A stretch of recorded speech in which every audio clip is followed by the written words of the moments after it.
প্রিয় ভাইরা, মুসলমানের জীবন দুনিয়ামুখী হয় না, মুসলমানের জীবন হবে আখিরাতমুখী।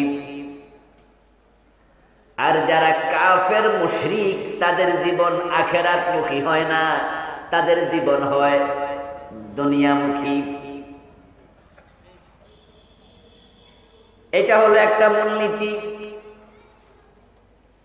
এবার আপনি কোন মুখী, এর আলোকে নির্ধারিত হবে আপনি আসলে মুমিন না মুমিন নয়।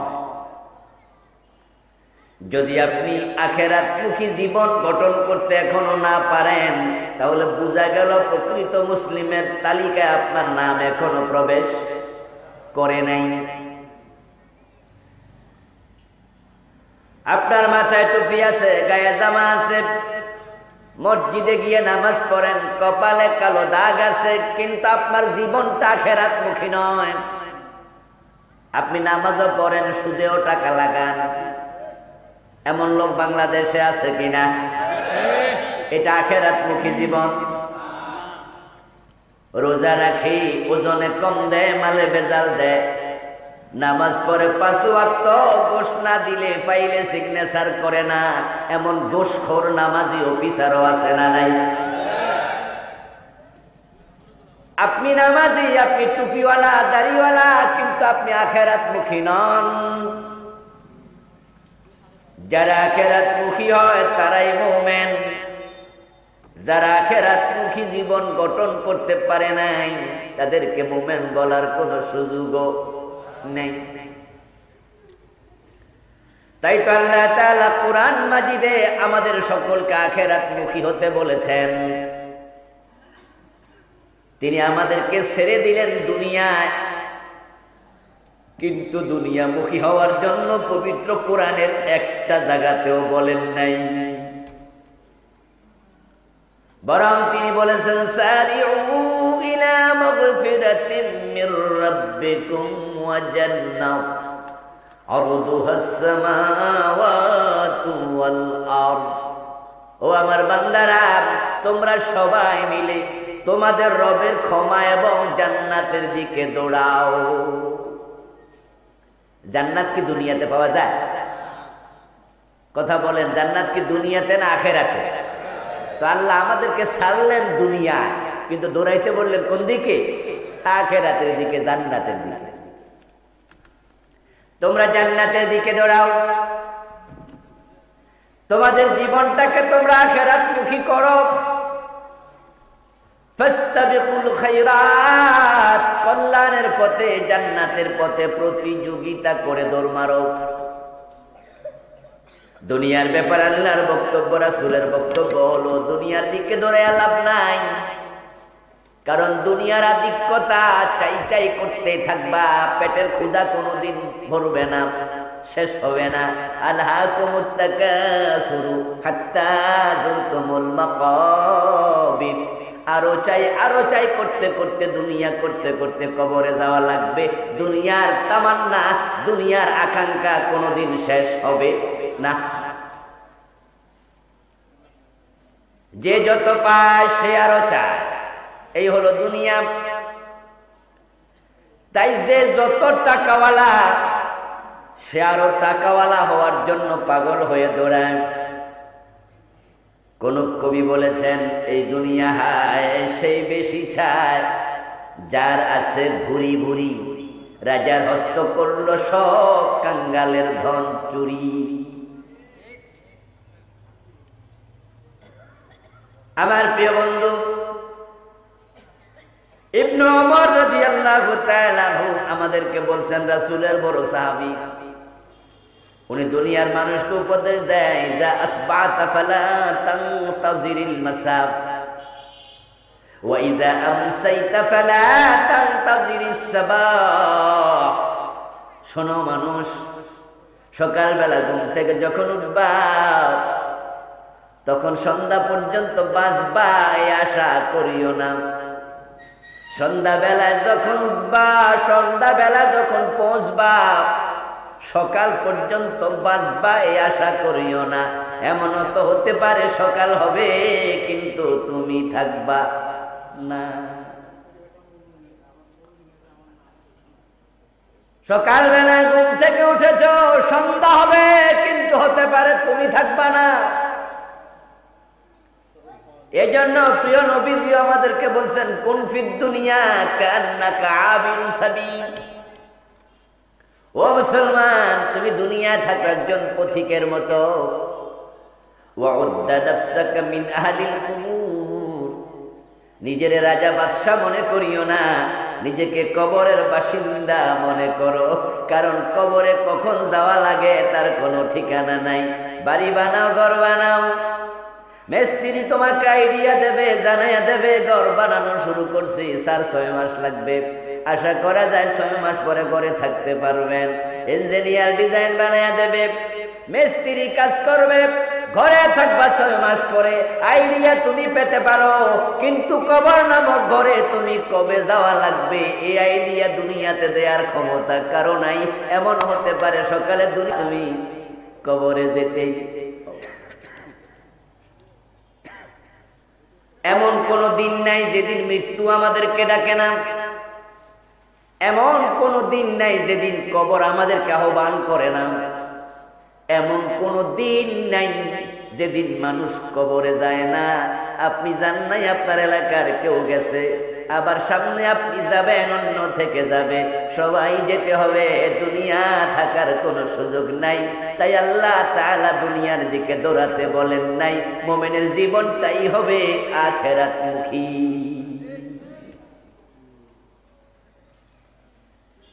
এজন্য দুনিয়ার সময়টুকুকে গুরুত্ব দেবেন, বেশি করে গুরুত্ব দিয়া আখিরাতকে সাজাবেন। কারণ দুনিয়া হলো আমলের জায়গা, হিসাবের জায়গা নয়। আখিরাত হলো হিসাবের জায়গা, সেটা আমলের জায়গা নয়। তাই নিঃশ্বাস বন্ধ হওয়ার সাথে সাথে সব আমল বন্ধ হয়ে যায়। তাই এক মুহূর্ত যদি হাতে সময় থাকে, এক মুহূর্তকে রাসূল কাজে লাগাতে বললেন। আর আমরা তো টিভি দেখে কত সময় ব্যয় করি, ক্রিকেট খেলা দেখে কত সময় ব্যয় করি, মসজিদের পাশে বসে আড্ডা দেই, অথচ মসজিদের মাঝে আসরের পরে দ্বীনি তালিম হয়। ওই দ্বীনি তালিমে বসে থাকলে তো নেক হতো, কিন্তু আসরের নামাজের পরে চা দোকানে বৈশা বিড়ি টানে সময় নষ্ট করছি। অথচ প্রিয় নবীর হাদিস হলো, তুমি যদি গাছ রোপণ করতে যাও, গাছের চারা লাগাতে যাও, গাছের চারা লাগানো একটি ইবাদত, সাদাকায়ে জারিয়ার মাঝে এটি একটি। শুধু মাদ্রাসা মসজিদ বানানো সাদকায়ে জারিয়া না। রাস্তার পাশে টিউবওয়েল বসাইয়া দেন, সাদাকায়ে জারিয়া। খালের মাঝে কালভার্ট নাই, ব্রিজ বানাইয়া দেন, সাদাকায়ে জারিয়া। গাছ লাগাইয়া দেন, গাছ লাগানো সাদাকায়ে জারিয়া। কারণ এই গাছের মাঝে পাখি বসবে, পাখিরাও তো আল্লাহর জিকির করে। ওই গাছের ছায়া পথিক বসবে, এই পথিক বসলো আপনার সাদাকার সওয়াব হবে। গাছে যদি ফলমূল হয়, মানুষ খাবে, পাখি খাবে, এটাও সাদাকার সওয়াব হবে। প্রিয় নবী বললেন, তুমি গাছ লাগানোর জন্য গাছে একটা হাতে গাছ নিয়েছো, গাছের চারা হাতে নেয়ার পরে তুমি দেখলা কিয়ামত শুরু হয়ে গেছে। আর কিয়ামতের ধাক্কা কে বুঝবে না? এমন ধাক্কা মারবে পৃথিবী ওলট পালট হয়ে যাবে। নরমাল কোন ভূমিকম্প না, কিয়ামতের কম্পন দেখে সবাই বুঝবে কিয়ামত শুরু। রাসূলুল্লাহ বলেন, সুযোগ যদি থাকে হাতের গাছটা তুমি তখনও লাগাইয়া মরো, কারণ সওয়াবের কাজ সুযোগ পাইলে হাত ছাড়া করিও না। হাদিসটা খুবই সিগনিফিক্যান্ট। আমার ভাইয়েরা বলুন তো, কিয়ামত যখন হবে দুনিয়ায় যে গাছ গাছালি আছে এগুলা কি থাকবে? তো হাতেরটা লাগায় লাভ কি? এটা তো মাত্র লাগাবেন, জিডি আছে হিড়িয়ে তো থাকবে। আরে যে গাছ গাছালি গুলো আছে কিয়ামতের সময় তো সব ধ্বংস হয়ে যাবে। আল্লাহর হাবিব উদাহরণটা কি দিলেন দেখেন। তোমার হাতের মাঝে গাছ আছে, তুমি লাগাইতে গেছো, যদি দেখো কিয়ামত শুরু হয়ে গেছে, সুযোগ যদি থাকে হাতের গাছটা লাগাইয়া মরো, ওইটা বাঁচবে নাকি ওইটা মরে যাবে, এটা বড় হবে কিনা, সাদাকায়ে জারিয়ার সুযোগ পাবে কিনা, এই চিন্তা মাথা রাখা দরকার নাই। কিয়ামতে সব ধ্বংস হবে, কিন্তু নেক কাজ করার সুযোগ পাইছো, সামান্য নেক কাজ সুযোগ পাইছো, কইরা ফেলো। কারণ হাসরের ময়দানে একটা নেকের কারণেও জান্নাত মিলে যাবে, একটা নেক কম হওয়ার কারণে কিছু লোক জাহান্নামে চলে যাবে। আল্লাহ যখন মানুষকে তার সম্মুখে হিসাবের জন্য ডাকবেন, হিসাবের সময় মানুষগুলো তিন দলে বিভক্ত হবে। قال النبي صلى الله عليه وسلم إن رجحت حسناته ولا سيئاته مثقال ثواب يدخل الجنة سبحان الله পড়েন। প্রিয় নবী বললেন আল্লাহ তাআলা আমল ওজন করবে, মানুষকে ডাকবেন, আসো কি আমল দুনিয়া করছো, আসো হিসাব করে দেখি। ওজন করবে। প্রিয় নবীজি বলছেন ওজন করার সময় যদি তার নেকের পাল্লায় উকুনের ডিম পরিমাণ নেক বেশি হয়, ইয়াদখুলুল জান্নাহ, সে জান্নাতে ঢুকে যাবে। কি পরিমাণ বেশি? মাশাআল্লাহ, শব্দ দেখেন, কি উদাহরণ রাসূল দিল। ওয়াইন রুজ্জিহাত হাসানাতুহু আলা সাইয়্যাতিহি মিসকালা সাওয়াবা, উকুনের ডিম। অথচ আমরা কোরআন হাদিসের বিভিন্ন জায়গায় যেটা পাই ওজনের ব্যাপারে আসছে মিসকালু যাররাতিন খাইরান ইয়ারা, ঠিক না? এরকম যাররা যাররা যাররা, ওয়া মান ইয়ামাল মিসকালা যাররাতিন শাররান ইয়ারা, এরকম যাররা অণু পরমাণু। মিসকালু হাববাতিন মিন খারদালিন মিন ঈমান, মিসকালু হাববাতিন মিন খারদালিন মিন কিবির, সরিষা পরিমাণ, অণু পরিমাণ এগুলো পাওয়া যায়। একজন রিকশাওয়ালা মূর্খ মানুষ জিজ্ঞাসা করবেন, এই রিকশাওয়ালা ভাই বলো তো অণু কাকে বলে? রিকশাওয়ালা বলবে অণু। স্যার এটা আবার কি জিনিস? তবে আমার পাশের বাড়ির এক মাইয়া আছে, এর নাম অণু। আপনি বলবেন আর মিয়া অণু বলতে মেয়ের নাম না ছেলের নাম, এটা বলি নাই, অণু বোঝো না? আচ্ছা না বোঝো, আচ্ছা পরমাণু কি? রিকশাওয়ালা বলতে পারবে তো পরমাণু কি? হে বলবে এটা আবার কি জিনিস? কি কইলেন? এটা খায় না, মাথার দেয়, সে বোঝে না। কিন্তু বলুন তো উকুনের ডিম এটা বোঝে না কে? আল্লাহ তাআলা যাররা বলেছেন কোরআনে, রাসূলুল্লাহ অনেক হাদিসে যাররা বলেছেন, যাররা মানে অণু, যাররা মানে পরমাণু। কিন্তু আজকে যে হাদিস শোনালাম এখানে তিনি এমন এক উদাহরণ দিলেন যেটা দুনিয়ার সব মানুষে বুঝবে।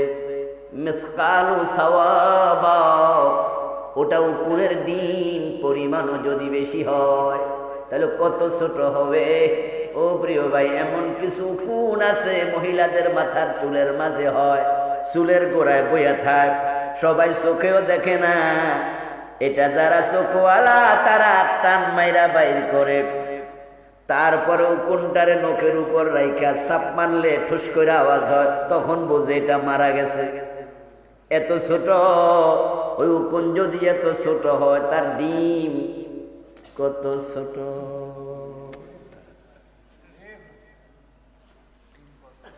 ওই পরিমাণ নেক যদি বেশি হয়, রাসূলুল্লাহ বলেন এই সামান্য নেকের কারণে সাথে সাথে জান্নাত পেয়ে যাবে। তাইলে এবার বলুন তো নেক দরকার আছে না নাই? ওই সামান্য নেক অবহেলা করা যাবে না। ওয়াইন রুজ্জিহাত সাইয়্যাতুহু আলা হাসানাতিহি মিসকালা সাওয়াবা ইয়াদখুলুন নার,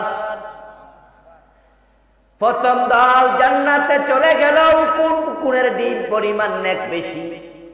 فأما من ثقلت موازينه فهو في عيشة راضية, কোরআনে আল্লাহ বলেন সামান্য পরিমাণ যদি নেক বেশি হয় প্রশান্তির ঘর জান্নাত পেয়ে যাবে। এই সামান্যটা কি? রাসূল বলো উকুনের ডিম। এই হলো এক দল, অলরেডি জান্নাতি। এবার আরেক দল, যদি উকুনের ডিম পরিমাণ গুনাহ বেশি হয়, সওয়াব কম হয়, ইয়াদখুলুন নার, সে জাহান্নামী হয়ে যাবে। ওয়া আম্মা মান খাফফাত মাওয়াজিনুহু ফাউম্মুহু হাওিয়া, সামান্য পরিমাণ যদি নেক আমল কম হয়, গুনাহ বেশি হয়, সে জাহান্নামী হবে। একদল জাহান্নামে চলে গেল, নেক আমল কম। এখন আরেক দল, রাসূলুল্লাহ বলেন যদি সওয়াব এবং গুনাহ সমান হয়, তারা জান্নাতও পাবে না, জাহান্নামও পাবে না। তাদেরকে রাখা হবে নতুন আরেক জায়গায়, যেটার নাম হলো আরাফ। কি নাম? মুখস্থ করেন, মুখস্থ করেন, এগুলো এলেম, রাসূলের হাদিস, আল্লাহর কোরআন। আরাফ নামে কোরআনে একটা সূরার নাম আছে, সূরাতুল আরাফ। তাদের জন্য তৃতীয় নাম্বার জায়গা হলো সওয়াব এবং গুনাহ সমান সমান। আরাফের লোকেরা ডান দিকে তাকালে জান্নাত দেখবে, বাম দিকে তাকালে জাহান্নাম দেখবে। তারা জান্নাতের নিয়ামত দেখে চিৎকার দিয়ে বলবে, আল্লাহ এই নিয়ামত আমাদেরকে দাও। আল্লাহ বলবে, সওয়াব তো কম, কেমনে নিয়ামত পাইবা? বেশি তো লাগবে, বেশি তো নাই। জাহান্নামের দিকে তাকাবে, বাম দিকে তাকালে জাহান্নামের শাস্তি দেখবে, চিৎকার দিয়া বলবে, আল্লাহ আমাদেরকে জাহান্নাম থেকে হেফাজত করো, ওখানে আমাদেরকে দিও না। তারা কিছুদিন আরাফে থাকবে, তারপর আল্লাহ তাআলা করুণা করে তাদেরকেও জান্নাত দিয়ে দেবে। সেদিন তারা বুঝবে উকুন পরিবার, উকুনের ডিম পরিমাণ সওয়াবের দাম কত বেশি। আফসোস করে বলবে, হায়রে দুনিয়ায় থাকতে যদি একবার সুবহানাল্লাহ আলহামদুলিল্লাহ বেশি পড়তাম, আজকে আরাফে থাকা লাগতো না, নেকের পাল্লা ভারী হয়ে যেত। যারা জাহান্নামী হবে উকুনের ডিম পরিমাণ সওয়াবের কমতির কারণে, তারা আরো বেশি আফসোস করে বলবে, দুনিয়া থাকতে যদি একবার সুবহানাল্লাহ আলহামদুলিল্লাহ বেশি পড়তাম, আজকে জাহান্নামী হওয়া লাগতো না। সেদিন আফসোস করবে, ওই আফসোসের কোনো মূল্য নেই। এজন্য মুমিন তার জীবনটাকে আখিরাতমুখী বানাবে, সওয়াবের কোন কাজকে ছোট মনে করবে না, সওয়াবের কাজ করার সুযোগ পাইলে করবে। আমার প্রিয় ভাই, ক্বালান নবী সাল্লাল্লাহু আলাইহি ওয়াসাল্লাম, সুবহানাল্লাহি ওয়াল হামদুলিল্লাহি তামলাউ মা বাইনাস সামাই ওয়াল আরদি। যদি কোনো ব্যক্তি একবার সুবহানাল্লাহ বলে, আলহামদুলিল্লাহ বলে, আকাশ এবং জমিনের মাঝখানে যেই পরিমাণ ফাঁকা জায়গা, আল্লাহ ওই পরিমাণ সওয়াব তার আমলনামায় সাথে সাথে লিখে দেয়। সেদিন মানুষ বলবে, আরে উকুনের ডিম পরিমাণ সওয়াবের অভাবে ধরা খেয়ে গেলাম। আর যেই মানুষেরা এই যে আজকে যে কথাগুলো আমি বললাম, এগুলো আগ থেকেই বুঝে, এজন্য সওয়াবের কাজকে হেও করে না, ছোট মনে করে না। শ্বাস পাইলে জিকির করে, সুযোগ পাইলে দুরূদ শরীফ পড়ে, বসে বসে গীবত করে না, শেখায়াত করে না, আল্লাহ আল্লাহ জিকির করে। এমন কিছু লোক আছে না, আপনি দেখবেন যে অন্যরা বসে বসে গল্প করছে, উনিও বসে আছে, তাকে দেখবেন যে আঙ্গুলের কর লড়তাছে, তাকে দেখবেন ক্ষীণভাবে ছোট ছোট শব্দে জিকির করছে, সময় কাজে লাগাচ্ছে। আখিরাতমুখী জীবন, যারা আখিরাতমুখী জীবন বানায়, তারা সামনে যা আসে তা পকেটে নেয় না, প্লেটে যা পায় তা মুখে দেয় না। তারা দেওয়ার আগে হালাল হারাম বিচার করে, ঠিক না? টাকা পাইলে পকেটে নেবে না।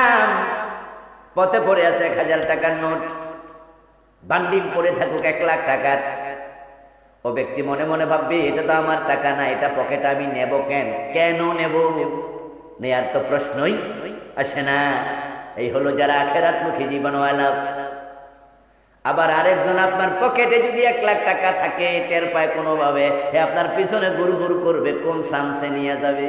এগুলো দুনিয়া, তারা আখিরাতমুখী জীবন গঠন করতে পারে নাই, তারাই দুনিয়ামুখী হয়ে গেছে, হালাল হারামের বিচার করে না।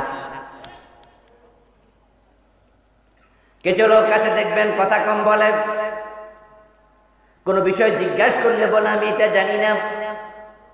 ঠিক তার বিপরীতে কিছু লোক পাবেন চা দোকানে বসে একাই পুরা দোকান গরম করে লাইছে, জানলেও কয়, না জানলেও কয়, বুঝলেও কয়, না বুঝলেও কয়, সত্য কয়, মিথ্যাও কয়। সে একাই সব বলে, কারণ তার চিন্তা নাই আল্লাহর কাছে প্রতিটা কথার হিসাব দিতে হবে, এটা সে বুঝেই না। তাই তো হাসরের ময়দানে যেই মানুষগুলো আমল নামা ডান হাতে পাবে ওই মানুষগুলো জান্নাতি হবে, আর ডান হাতে আমল নামা যতজন পাবে তারা সবাই আনন্দে লাফাতে থাকবে হাসরের ময়দানে। ডান হাতে আমল নামা পাওয়ার সাথে সাথে নিজের মা বাবা আপনজনকে খুঁজতে থাকবে।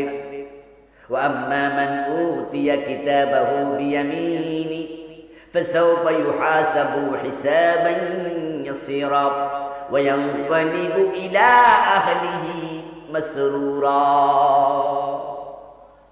আল্লাহ তাআলা বলছেন ডান হাতে আমল নামা পেলে তার পরিবারকে সে আনন্দের সাথে খুঁজতে থাকবে। ফায়াকুলু হাযা মুকরাউ কিতাবিয়া, পরিচিত জন সামনে যাকে পাবে তাকে আমল নামা দেখায় বলবে, দেখো আমার ডান হাতে আমল নামা আল্লাহ দিয়া দিছে, কত সুন্দর আমল নামা হয়েছে। তখন লোকজন তাকে জিজ্ঞাসা করবে, একই বাজারের খরচা খাইছি, একই এলাকায় বসবাস করছি, একই মসজিদে নামাজ পড়ছি, আমাদের আমল নামা তো আমরা এখনো পাইলাম না, টেনশনে আছি, ডান হাতে না বাম হাতে কোনটা হয় জানি না, কিন্তু তুমি এত সুন্দর আমল নামা কেমনে পাইলা, কারণটা একটু বলো দেখি। তখন ডান হাতে যে আমল নামা পাবে সে জবাবে বলবে, ইন্নী যানানতু আন্নী মুলাকিন হিসাবিয়া। ডান হাতে আমল নামা পাওয়ার কারণ শোনো, আমি দুনিয়ায় যখন চলেছি হিসাব করে চলেছি, মুখে যা আছে তা বলি নাই, সামনে যা আছে তা পেটে ঢুকাই নাই, পকেটে ঢুকাই নাই, কারণ আমি জানতাম দুনিয়ার সব বিষয়ের হিসাব আল্লাহর কাছে দিতেই হবে। আমার ভাইরা, দুনিয়া যারা একটা হিসাব করে চলে, আখেরাতের চিন্তা মাথায় রাখে, তারা আখেরাতে ডান হাতে আমল নামা পাবে, বিনা হিসাবে জান্নাত পাবে। আল্লাহ যদি হিসাবের জন্য ধরে, আসলে হিসাব দিয়া কি জান্নাত পাওয়া সহজ? সহজ? অসম্ভব। এজন্য তো আল্লাহ যখন কাহার সুরত ধারণ করবেন, আল্লাহর নবীরা পর্যন্ত ইয়া নাফসি নাফসি নাফসি বলবে। قال النبي صلى الله عليه وسلم من نوكش هلكا انما من نوكش عذب। প্রিয় নবী সাল্লাল্লাহু আলাইহি ওয়াসাল্লাম বলেন, আল্লাহ কিয়ামতের দিন যাকে বলবে হিসাব দাও, হিসাব চাইবে, হিসাব দিয়া জান্নাত পাওয়ার ক্ষমতা কারো নাই। যার কাছে হিসাব চাইবে সে ধ্বংস হবে, সে জাহান্নামী হবে। আর যার কাছে হিসাব চাইবে না, আল্লাহ শুধু তাকে ডান হাতে আমল নামা দেবে। সুম্মা ইয়ানজুরু ফি কিতাবিহি ফায়াতাজাওয়াজা আনহু। যার ডান হাতে আমল নামা দেবে তার আমল নামা আল্লাহ খুলতেও বলবেন না, পড়তেও বলবেন না, শুধু এক নজর তাকায় বলবেন, যা যা তোরে জান্নাত দিয়ে দিলাম। এজন্য বিশ্ব নবীর মতো মহামানব সেজদা গিয়ে দোয়া করতেন, আল্লাহুম্মা হাসিবনি হিসাবান ইয়াসীরা। বাংলা অর্থ হলো, হে আল্লাহ, তুমি যখন হিসাব নিবা, আমি নবী মুহাম্মদের হিসাবটা আল্লাহ সহজ করে নিব। রাসূলের কোনো গুনাহ আছে? কথা বলুন, রাসূল গুনাহগার? রাসূল কি মাসুম না? মাসুম নবীকে আল্লাহ আমার হিসাব সহজ করিও। আর আমরা যারা সারা দিনে গুনাহ করি, এই দোয়া আমাদের কম করা দরকার না বেশি করা দরকার? ফারুক আজম ওমর এই জন্য বলতেন, হাসিবু কাবলা আন তুহাসাবু। ও দুনিয়ার মানুষেরা, আল্লাহর কাছে হিসাব দেওয়ার আগে নিজের হিসাব নিজে করে নাও। এই জন্য মুখে যা আসে বলবেন না। একদিনের ওয়াজে সব কিছু বলা যাবে না। আমার প্রিয় ভাইয়েরা, মৌসাকে মৌমাছি মধু জমা করে। আচ্ছা বলুন তো, একদিনেই কি 2 কেজি জমা হয়? কথা বলেন না, বলেন না। আচ্ছা, মধু যখন মৌমাছি নেয়, এক একটা মৌমাছির মুখে কি 1 ছটাক মধু জায়গা হবে? আধা ছটাক, 5 ফোঁটা, আর 1 ফোঁটাও তো জায়গা হবে। এক বিন্দু। কিন্তু যখন বিন্দু বিন্দু করে জমা করতে থাকে মাসের পরে 2 কেজি হয়ে যায়, ঠিক কিনা? আমার বন্ধু এক একটা মাহফিল থেকে এক একটা বিষয়ের সবক নিয়ে বাড়িতে যাবেন। কোরআন মাজিদ আল্লাহ বলেন, মা ইয়ালফিজু মিন কাউলিন ইল্লা লাদাইহি রাকিবুন আতীদ। তোমার মুখ থেকে এমন কোন শব্দ বের হয় না যেটা তোমার গর্দানে রাখা আমলনামার ক্যামেরায় রেকর্ড হবে না। ওয়া কুল্লু ইনসানিন আলজামনাহু তায়রাহু ফি উনুকিহি। আমি দুনিয়াতে যত মানুষ পাঠাইছি আল্লাহ তাআলা বলেন সব মানুষের গর্দানে পুরা জীবনে যত আমল করবে সব রেকর্ড করার জন্য একটা ক্যামেরা ঢুকাইয়া দিছি। কোথায় ঢুকাইছে? মাশাআল্লাহ, বলেন কোথায় ঢুকাইছে? অনকি, অনক মানে গর্দান। আপনি কেটে টুকরা টুকরা করলেও পাবেন না কোন জায়গায় ক্যামেরাটা আছে। এগুলো আমাদের জ্ঞানের বাহিরে। এই যে আমার কাছে মোবাইল আছে, মোবাইলের ভিতরে কি মেমোরি কার্ড আছে না? এই যে এরা ক্যামেরাগুলো লাগায় রাখছে, ক্যামেরাগুলো রেকর্ড হওয়ার জন্য মেমোরি কার্ড আছে না? আচ্ছা, মেমোরি কার্ড যদি আপনি হাতে নেন কিছু দেখা যায়? আপনি মনে করবেন এটা তামার টুকরা, তামা। এই তামাটাকে ক্যামেরার ভিতরে ঢুকায়া, মোবাইলের ভিতরে ঢুকায়া শোষণ করে দিলে ঘন্টার পর ঘন্টা রেকর্ড হয়ে যায়। আমি যেভাবে কথা বলছি আমার বডি ল্যাঙ্গুয়েজ রেকর্ড হবে, আমার ওয়ার্ড আর সাউন্ড রেকর্ড হবে, আমার নড়াচড়া সব রেকর্ড হবে, কিচ্ছু বাদ পড়বে না। 2 ঘন্টা, 5 ঘন্টা, 10 ঘন্টা, 20 ঘন্টা আনলিমিটেড রেকর্ড হতে থাকবে। ওটা হাতের তালুতে নিলে বোঝা যায় না, কিন্তু কম্পিউটারে ঢুকাইয়া যদি আবার সুইচ টিপ দেয় সব কিছু দেখা যাবে। বিজ্ঞানীরা যদি এমন মেমোরি কার্ড বানায়া ক্যামেরায় ঢুকাতে পারে, মোবাইলের ভিতরে ঢুকাইয়া ঘন্টার পর ঘন্টা রেকর্ড করতে পারে, আমার আপনার আল্লাহ এর চেয়ে শক্তিশালী মেমোরি কার্ড গর্দানে ঢুকাইয়া পুরা জীবনের কর্ম রেকর্ড করার ক্ষমতা আল্লাহর আছে না নাই? মা ইয়ালফিজু মিন কাউলিন ইল্লা লাদাইহি রাকিবুন আতীদ। যা মুখ থেকে বের হবে সব রেকর্ড হবে। কিরামান কাতিবিনা ইয়ালামুনা মা তাফআলুন, যা করছো সব ফেরেশতারা লিখতেছে। ওয়া কুল্লু শাইইন আসাইনাহু কিতাবা। আল্লাহ বলে আমি আল্লাহ সব কিছু বইতে লিখে রাখি, আমি আল্লাহ তত্ত্বাবধান করি।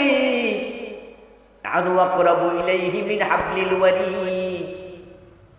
তোমার গর্দানের মাঝখান দিয়া, মেরুদণ্ডের হাড্ডির ভিতর দিয়া তোমার যে রগ বের হয়ে গেছে মাথার দিকে, তোমার গর্দানের সাথে অ্যাটাচ ওই শাহরগ তোমার যত কাছে, আমি আল্লাহ তোমার শাহরগের চেয়ে আরো কাছে। যা করো সব আমি আল্লাহ দেখি, এবং যা বলো সব আমি আল্লাহ শুনি। আল্লাহ তাআলা এমন এক বিচারক যিনি আবার নিজে সাক্ষী। দুনিয়ার বিচারকেরা কিন্তু সাক্ষী হয় না। আপনাদের এই গ্রামে যদি স্বাস্থ্য ভাই খালতো ভাইয়ের লগে জমি লইয়া মারামারি করে, একজন আরেকজনের মাথায় বাড়ি মারে, ও বেটা অসুস্থ হইয়া হাসপাতালে যায়, পরে মামলা দেয় থানায় গিয়া, থানাওয়ালা মামলা কোর্টে পাঠাইয়া দেয়। কোর্টের যে হাকিম বিচার করে ওই হাকিম কি দেখছে মারামারি কই করছে? এখানে হাকিম ছিল? কিচ্ছু জানে না। হাকিম বিচার করবে সাক্ষীর ভিত্তিতে, কিন্তু যে আল্লাহ হাসরের ময়দানে আপনার আমার বিচার করবেন ওই আল্লাহর কোনো সাক্ষী দরকার নাই, কারণ যত ঘটনা ঘটে সব জায়গায় আল্লাহর চোখ আছে না নাই? তাই তিনি এমন এক বিচারক, তিনি আবার নিজে সাক্ষী। বছরম বেকায়দা আসেন, ঠিক করছে, কেউ লাগবে না, আল্লাহ একাই যথেষ্ট, একাই যথেষ্ট। ইয়ালামু খায়নাতাল আয়ুন ওয়া মা তুখফিস সুদূর। ও প্রিয় ভাই, আল্লাহ তাআলা বলেন তোমার চোখ যদি কোনো খেয়ানত করে আমি আল্লাহ সেটাও জানি। তোমার অন্তরে যা লুকায় রাখছো তোমার লুকানো বিষয়টাও আমি আল্লাহ জানি। বেগানা নারীর দিকে তাকানোই জায়েজ নাই। কিন্তু বেগানা কোনো নারী যদি পানিতে ডুবে মারা যায়, আপনি সেখানে আছেন যে একটা মেয়ে, ইয়াং একটা মেয়ে সাঁতার জানে না, সে বঙ্গোপসাগরে ঘুরতে গেছে, আপনিও ঘুরতে গেছেন, তো ওখানে কিন্তু গোসল করে, পুরুষও করে, মহিলাও করে, তা আপনিও নামছেন, দাপাদাপি করছেন, ওই মেয়েটা হঠাৎ করে ঢেউয়ের ধাক্কায় এই মেয়েটা চলে গেল সাগরের দিকে।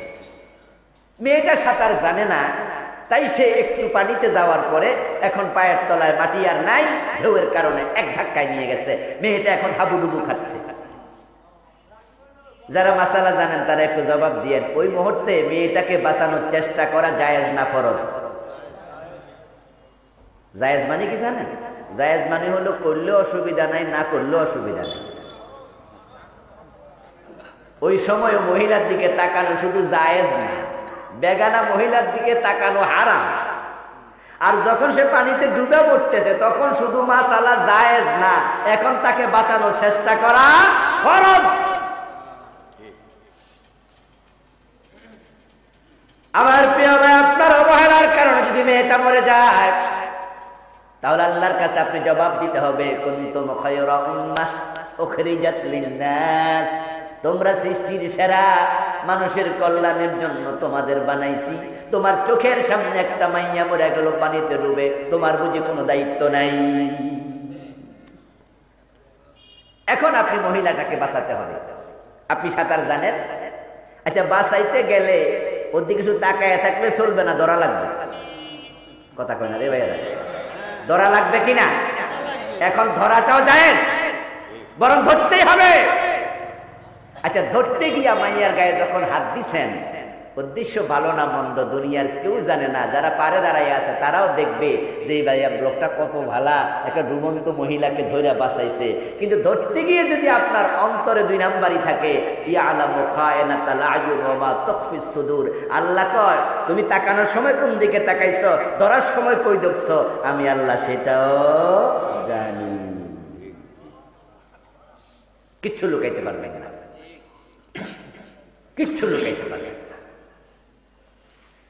কিছু কিছু হাসপাতাল আছে যে হাসপাতালে মহিলা ডাক্তার নাই, বিশেষ করে আমাদের দেশে সরকারি যে হাসপাতালগুলো গ্রামে গঞ্জে আছে, সব হাসপাতালে সিজার করার জন্য গাইনি বিভাগে মহিলা ডাক্তার অ্যাভেলেবেল নয়। এমন অনেক হাসপাতাল আছে সিজার পুরুষরাই করে। এখন গ্রামের গরিব মহিলা, বাচ্চা হয় না, নরমালি দুদিন একদিন চিৎকার দিচ্ছে, প্রসব বেদনা কাতর, বাধ্য হইয়া রিক্সাওয়ালা তার বউটারে হাসপাতালে নিছে। যাওয়ার পরে দেখা গেল কোনো মহিলা ডাক্তার নাই। মহিলা ডাক্তার আছে পাশের প্রাইভেট হাসপাতালে, ওখানে নিলে তো 30,000 50,000-এর নিচে তারা সিজারে রাজি হবে। রিক্সাওয়ালা ভাবলো আমি এত টাকা দেবো করতে, সরকারি হাসপাতালে গেলে হয়তো আমার 2-3 হাজার টাকা ওষুধপাতির খরচ টরচ লাগবে, আর সিজারে কোনো টাকা পয়সা লাগবে না। এখন পুরুষ ডাক্তারের কাছে মহিলা রোগী গেল, ওই মহিলার পেট কাটে বাচ্চা বের করা লাগবে। এখন বাচ্চা বের করার জন্য পেট কাটতে হবে। এবার বলুন তো, পেট যদি কাটতে হয় কাপড়ের উপর দিয়া কাটবে না কাপড় সরাইতে হবে? এখন কাপড় সরাইলে শেষ, ওদিকে তাকানো দরকার আছে না নাই? নাকি আরেক দিকে সে কাটা লাগবে? তাহলে তো বাচ্চার মাথা কাটা লাগবে। শুধু মার পেট কাটবো না, বাচ্চারও মাথা কাটা লাগবে, চোখ টোক কানা করে লাগবে। ডাক্তার সাহেব বাধ্য হবে ওই মহিলার পেটের কাপড় সরাইতেই হবে। নাভির নিচে পেট কাটে, কমপক্ষে 4 আঙ্গুল নিচে, কারণ বাচ্চা থাকে নিচের দিকে। সুবহানাল্লাহ পড়েন। এটা আল্লাহ তাআলার কত বড় কুদরত। বাচ্চা মায়ের পেটে কিন্তু শুরুতেই মাথাটা নিচের দিকে থাকে না। যখন বাচ্চার বয়স বাড়তে থাকে আস্তে আস্তে করে আল্লাহ তাআলা উল্টাইয়া মাথাটা নিচের দিকে নিয়ে যায়। কারণ মায়ের বাচ্চা পেট থেকে মাথা আগে দুনিয়া আসে। মাথা যদি দুনিয়া আগে না আসতো তাহলে মাথা ধরে টান মারতো, না মারলে তো হবে না। মাথা ধরে টান না মাইরা পা যদি আসতো, পা ধরে টান মারতো, তাহলে আমাদের সবার 2 হাত পেটের ভিতরে ভেঙে যেত। কিন্তু যখন মাথাটা আসে, মাথা ধরে টান মারলে হাতগুলো আস্তে বের হয়, উল্টা হইলে হাত সবাই ভেঙে যায়। আচ্ছা, এখন মায়ের নাভির নিচে পেট কাটতে হবে, ডাক্তার তো কাপড় সরাইলো, ডাক্তার তাকাচ্ছে, এবার তাকাইতে হবে, না হয় কাটবে কেমনে? আল্লাহ বলছি আলামু খায়নাতাল আয়ুন, পেট কাটতে যায়া তুমি কতটুকু তাকাইছো, কোন নজরে তাকাইছো, চোখ তোমার কোনো খেয়ানত করলো কিনা, চোখওয়ালা যিনি চোখ বানাইছে তিনি সেটাও জানেন। ও ডাক্তার সাবধান, এই চোখ দিয়া খেয়ানতের নজরে তাকাইও না।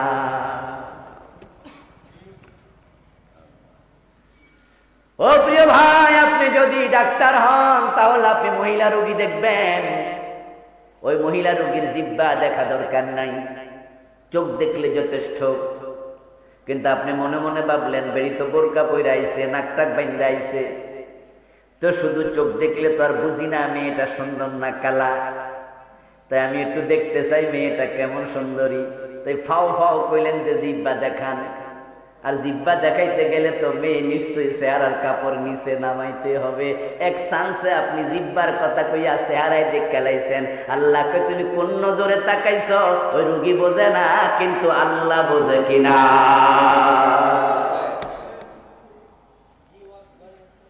তাই যারা দুনিয়ামুখী হবে না আখিরাতমুখী হবে, বলতে সাবধান, চাইতে সাবধান, খাইতে সাবধান, ঠিক কিনা? মুখে যা আছে বলো না। আপনি কোথায় আছেন? সুবহানাল্লাহ, আমার চোখের সামনে। সুবহানাল্লাহ বলেন। কে বলতেছে? আল্লাহ। আমার চোখের সামনে আপনি আছেন। তা আমার সাজেশন কি? আমি যে দেখি আপনি আমার চোখের সামনে আছেন, আমার সাজেশন এবার শুনুন। ওয়াসবির লিহুকমি রাব্বিক, আপনার রবের হুকুম হলো আপনি ধৈর্য ধরেন। ইন্নাল্লাহা মা'আস সাবিরিন, যখন কেউ মাজলুম হইয়া ধৈর্য ধরে, আল্লাহকে আমি নিজে তার সঙ্গী হয়ে যাই। আর তোমরা যারা জালেম, এবার তোমরা শোনো। ইন্না রাব্বাকা লাবিল মিরসাদ, ও নবী আমি তাদেরকে শোনায়া দিলাম আপনার রব কিন্তু ঘাটিতে বসে আছে। তারা যে বিনা দোষে ফাঁসি দেয়, মিথ্যা সাক্ষী দিয়া ঝুলাইয়া দেয়, জেলখানায় খাটাইয়া দেয়, 10 বছর 12 বছর শেষ করে দেয়। ও জালেমরা শোনো, আল্লাহকে ফাঁকি দিয়া ফলানোর কোন জায়গা নাই। কোথায় যাইবা? ইন্না লিল্লাহি ওয়া ইন্না ইলাইহি রাজিউন। মানুষ মারা গেলে আমরা এটা পড়ি, ঠিক না? মৃত্যুর খবর শুনে এটা পড়ি তো, কিন্তু এটা মৃত্যু ব্যক্তির জন্য কিন্তু দোয়া নয়। অনেকে মনে করে কয়দিন মৃত্যু ব্যক্তির জন্য দোয়া। তো এই জন্য আমি দেখলাম যে আরে জেনারেল মানুষ তো বুঝে না, আলেম ওলামারাও ফেস লাগাই দেয়। কয়দিন আগে আমি এক হুজুরের ওয়াজ শুনলাম ভিডিওতে, চট্টগ্রামের এক হুজুর, গরম সুন্নি, হেরা নিজেরা কয় সুন্নি, আর আমি হেরারে কই একটু গরম সুন্নি। আর তো গরম সুন্নি এক হুজুর বলতেছে, ওয়াহাবি মারা গেলে ইন্না লিল্লাহি পড়বা। কি পড়তে হইব? পড়বা ফি নারি জাহান্নাম। আস্তাগফিরুল্লাহ। ওয়াহাবি বলতে তারা তাদের বিপরীত, তাদের মতো যারা মাজার পূজারী নয়, যারা শিরিক করে না, মাজারে সেজদা দেয় না, উরুস করে না, ওদেরকে তারা কি বলে? ওয়াহাবি বলে। যারা সুন্নাহ ফলো করে, ওরা নিজের নাম সুন্নি দেয়, তাদের জীবনে সুন্নাহ নাই, তারা হলো বেদাতি, তারা শিরককারী। যারা ভালো মানুষ তাদেরকে বলে ওয়াহাবি। তো বলতেছে ওই মৌলবী, ওয়াহাবি মরে গেলে ইন্না লিল্লাহি পড়বা। আমি বললাম আর ব্যাক কল নাম্বার কত আল্লাহ জানে। তো ইন্না লিল্লাহ কি দোয়া নাকি? দোয়া তো হলো সালাতুল জানাজা, ইন্না লিল্লাহ তো হলো স্বীকৃতি। ইন্না লিল্লাহি ওয়া ইন্না ইলাইহি রাজিউন। কারো মৃত্যুর খবর শুনে আপনি বুঝাইয়া দিলেন সে একাই তো মরে নাই, সে যে আল্লাহর কাছে গেছে, আমাদেরকেও সে আল্লাহর কাছে যেতেই হবে। ইন্না লিল্লাহি, নিশ্চয় আমরা সবাই কার জন্য? বলেন কার জন্য? ওয়া ইন্না ইলাইহি রাজিউন, আমরা সবাই মিলে ফিরে যাব কার কাছে? অন্যের মৃত্যুর কথা শুনে আপনি বুঝাইলেন যে সে একাই মরে না, আমাকেও মরতে হবে। তো দোয়াটা কখন হবে? দোয়া হবে জানাজার নামাজে। 3 নাম্বার তাকবীর দেওয়ার পরে আল্লাহুম্মা গফির লি হাইয়িনা ওয়া মাইয়িতিনা ওয়া শাহিদিনা ওয়া গায়িবিনা। আমার নবী আরো কত রকমের দোয়া পড়তেন। আল্লাহুম্মা গফির লাহু ওয়ারহামহু ওয়াফিহি ওয়াফু আনহু ওয়া আকরিম নুজুলাহু ওয়া ওয়াসসি মুদখালাহু। এই দোয়াগুলো মুখস্থ করবেন। শুধু একটাই নয়, রাসূলুল্লাহ অনেক রকমের দোয়া করতেন। এটা হলো মৃতের জন্য দোয়া, কিন্তু মৃত্যুর খবর শুনে যেটা বললেন সেটা স্বীকৃতি। এখন এই স্বীকৃতি দিয়ে আপনি বুঝাইলেন আল্লাহর কাছে যাওয়া লাগবে। এবার বলুন তো, যারা মিথ্যা সাক্ষী দিয়া আলেম ওলামার জেল খাটাইলা, মিথ্যা সাক্ষী দিয়া ফাঁসিতে ঝুলাইয়া দিলা, তোমরা কি আল্লাহর কাছে যাওয়া লাগবে না? যাওয়া লাগবে? পলানোর জায়গা আছে নাকি? এখানে থাকা যাবে? চাইলে চাইতে হবে, থাকতে পারবা না। তোমার বাপ দাদা থাকতে পারে নাই, ফেরাউন নমরুদ থাকতে পারে নাই, তুমিও থাকতে পারবা না। ছোটবেলায় ঘুড়ি উড়াইছি আমরা, আপনারা অনেকে ঘুড়ি উড়াইছেন। উত্তরবঙ্গে কি ঘুড়ি টুড়ি এখন উড়ায়নি? উড়ায়, এখনো কিছু আছে না? আপনাদের এলাকায় আছে? ঘুড়ি যখন ছোটবেলা আমরা উড়াইছি, এখন আমাদের কুমিল্লা, চৌদ্দগ্রাম, আমাদের ঢাকা শহরে মাঝে মাঝে কিছু দেখা যায়, এখন নাই বললেই চলে। ঘুড়ি আগে অ্যাভেলেবেল ছিল। আচ্ছা, ঘুড়ি যখন আমরা উড়াইছি তখন রশি যেটা নাটাইতেছিল, ঘুড়ি যখন উঠতো আমরা কি রশি জমা রাখতাম না ছাড়তাম? হ্যাঁ, এটার মাঝে মজা আছে। আমরা ঘুড়িকে বলতাম, যাও যতটুকু পারো যেতে থাকো। কোরআনে আল্লাহ কয় কথা বলেন, উমলি লাহুম ইন্না কাইদি মাতিন। ওই ছোট বাচ্চা ঘুড়ি উড়ায়, ঘুড়ি ওঠেও পরে সে রশিতে ঢিল দেয়।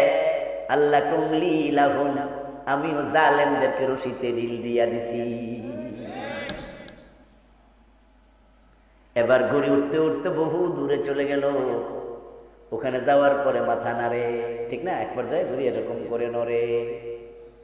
এখন ওই বাচ্চারে যদি কেউ কয়, ও বাচ্চা তোমার ঘুড়ি কি কয় বুঝুনি? বাচ্চা কয়, চাচা বুঝি তো না। কয়, ঘুড়ি মাথা নেড়া কয়, আর যাবো না তোর কাছে, যাবো না, যাবো না, যাবো না। এই কথা শুই না বাচ্চা হাউমা করে কাঁদে নাকি? বাচ্চা মুস্কি হাসি দিয়া কয়, চাচা এসব কি কন? হে যাইব কই, নাটাই তো আমার হাতে। ঘুড়ি যদি বলেও যাবো না, যাবো না, বাচ্চা টেনশন করে না। আরে বেটা যাইবি কই, নাটাই টান মারলে আসতে হবে, ঠিক কিনা? ও জালেমেরা শোনো, পলানোর জায়গা পাইবে না, আল্লাহর কাছে যাওয়া লাগবে। তখন তিনি কড়ায় গন্ডা হিসাব নিয়ে ছাড়বে। আমরা যারা মুমিন, আমরা আখিরাতমুখী জীবন গঠন করতে চাই। আমরা সবাই বিশ্বাস করি আমাদের দুনিয়ার জীবন শেষ নয়, আমাদের মৃত্যুর পরে নতুন একটা জীবন শুরু হবে। যেই জীবনের শুরু আছে তার কোনো শেষ আর নাই। এখন সেই যে আখিরাত, এই আখিরাতের অনেকগুলো ঘাটি আছে। আজকে আমি আপনাদের সম্মুখে সংক্ষেপে আখিরাতের স্টেজগুলো, ঘাটিগুলো তুলে ধরব। জান্নাত পর্যন্ত, জাহান্নাম পর্যন্ত আখিরাতের ঘাটি আছে 9টা। এই 9টা ঘাটিতে আমরা 9 রকম পরিস্থিতির মুখোমুখি হব। আমরা 9টা ঘাটি উতরাইয়া তারপরে চূড়ান্ত ঘাটি জান্নাত অথবা চূড়ান্ত ঘাটি জাহান্নামে পৌঁছব। ফারিকুন ফিল জান্নাতি ওয়া ফারিকুন ফিস সাঈর। এই যে আমরা আজকে বসে আছি সামিয়ানার নিচে, আমরা প্রত্যেকেই 2 রাস্তায় ঢুকে গেছি, কেউ জান্নাতের রাস্তায়, কেউ জাহান্নামের রাস্তায়। 3 নাম্বার কোনো রাস্তা নাই। যেই মানুষগুলো জাহান্নামী হবে তারা হবে বড় হতভাগা, আর যেই মানুষগুলো জান্নাতি হবে তারা হবে বড় সৌভাগ্যবান। এখন আমরা সবাই তো জান্নাতের দিকে যেতে চাই, তবে চাইলে যাওয়া যায় না। কারণ জান্নাতে হিন্দুরাও তো যেতে চায়, ইহুদিরাও যাইতে চায়, বৌদ্ধরাও যাইতে চায়। হিন্দু দোকানদারের দোকানে গিয়ে দেখবেন মরা বাবার ছবিটা টানাইয়া এই বরাবর লিখে দিছে স্বর্গীয় সত্যেন্দ্র নারায়ণ দাস, স্বর্গীয় সত্যেন্দ্র নারায়ণ বাবু, স্বর্গীয় দুলাল চন্দ্র ভৌমিক। এরকম লেখা কি আপনারা দেখেন নাই? স্বর্গীয় লেখে না? স্বর্গীয় শব্দের বাংলা অর্থ কি? স্বর্গে অলরেডি চইলা গেছে, স্বর্গবাসী মানে স্বর্গে অলরেডি চলে গেছে। এবং তারা এমনিও নরমালি কথা বললে বলে আমার স্বর্গীয় বাবা এটা বলেছে। স্বর্গীয় আমার বন্ধু, জান্নাত এবং স্বর্গের মাঝে শাব্দিক পার্থক্য, বাস্তবে পার্থক্য নাই। আরবিতে বলে জান্নাত, বাংলায় বলে বাগান, ইংরেজিতে হেভেন, ফার্সিতে বেহেশত, সংস্কৃতিতে স্বর্গ।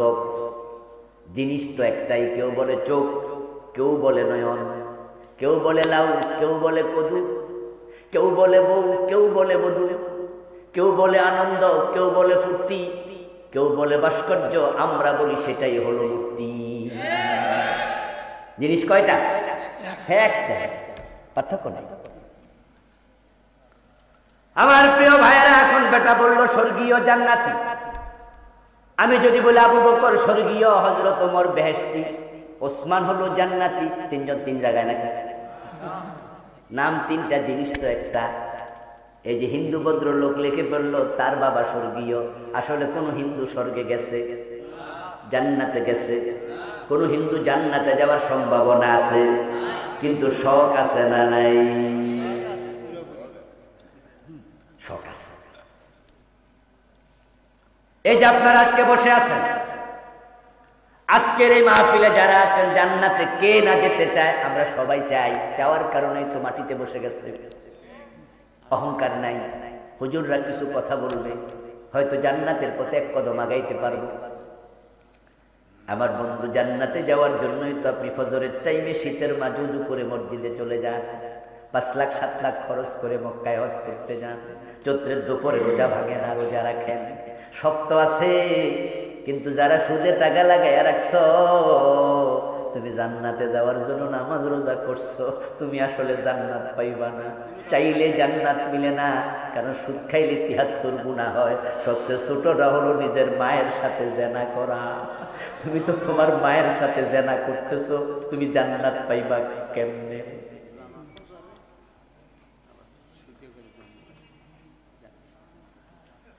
কোন মানুষ যদি বিষ খায় মারা যায়, তাহলে আমরা আফসোস করি কামড়া করলো কি।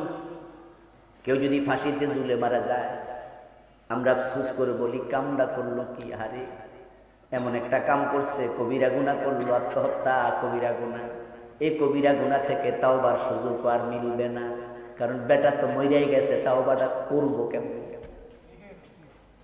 এই জন্য কেউ বিষ খায় মরলে আমরা আফসোস করি, কেউ আত্মহত্যা করলে, ফাঁসিতে ঝুলে মরলে আমরা আফসোস করি। এবার আপনাকে বলছি, আপনি যেদিন মরলেন ওই দিন আপনার সুদে টাকা লাগানো আছে। ওই অবস্থায় যদি মারা যান, মায়ের সাথে জেনা করতে করতে মরলেন, আপনার খবর কি?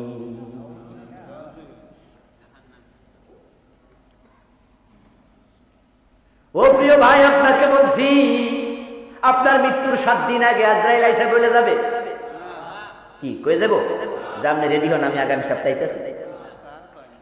তাহলে আজরাইল তো আপনাকে 1 সেকেন্ড আগেও বলবে না। তাহলে আপনার যে সুদে টাকা লাগানো অবস্থায় মৃত্যু হলো, উপায়টা কি? আপনি তো মায়ের সাথে জেনা করতে করতে মরতেছেন।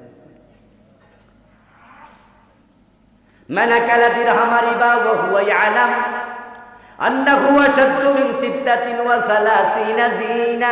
প্রিয় নবীজি সাল্লাল্লাহু আলাইহি ওয়াসাল্লাম বলেছেন, যে ব্যক্তি জেনে শুনে 1 টাকা সুদ খায়, তার আমলনামায় 36 বার জেনার গুনাহ লিখে দেয়া হয়।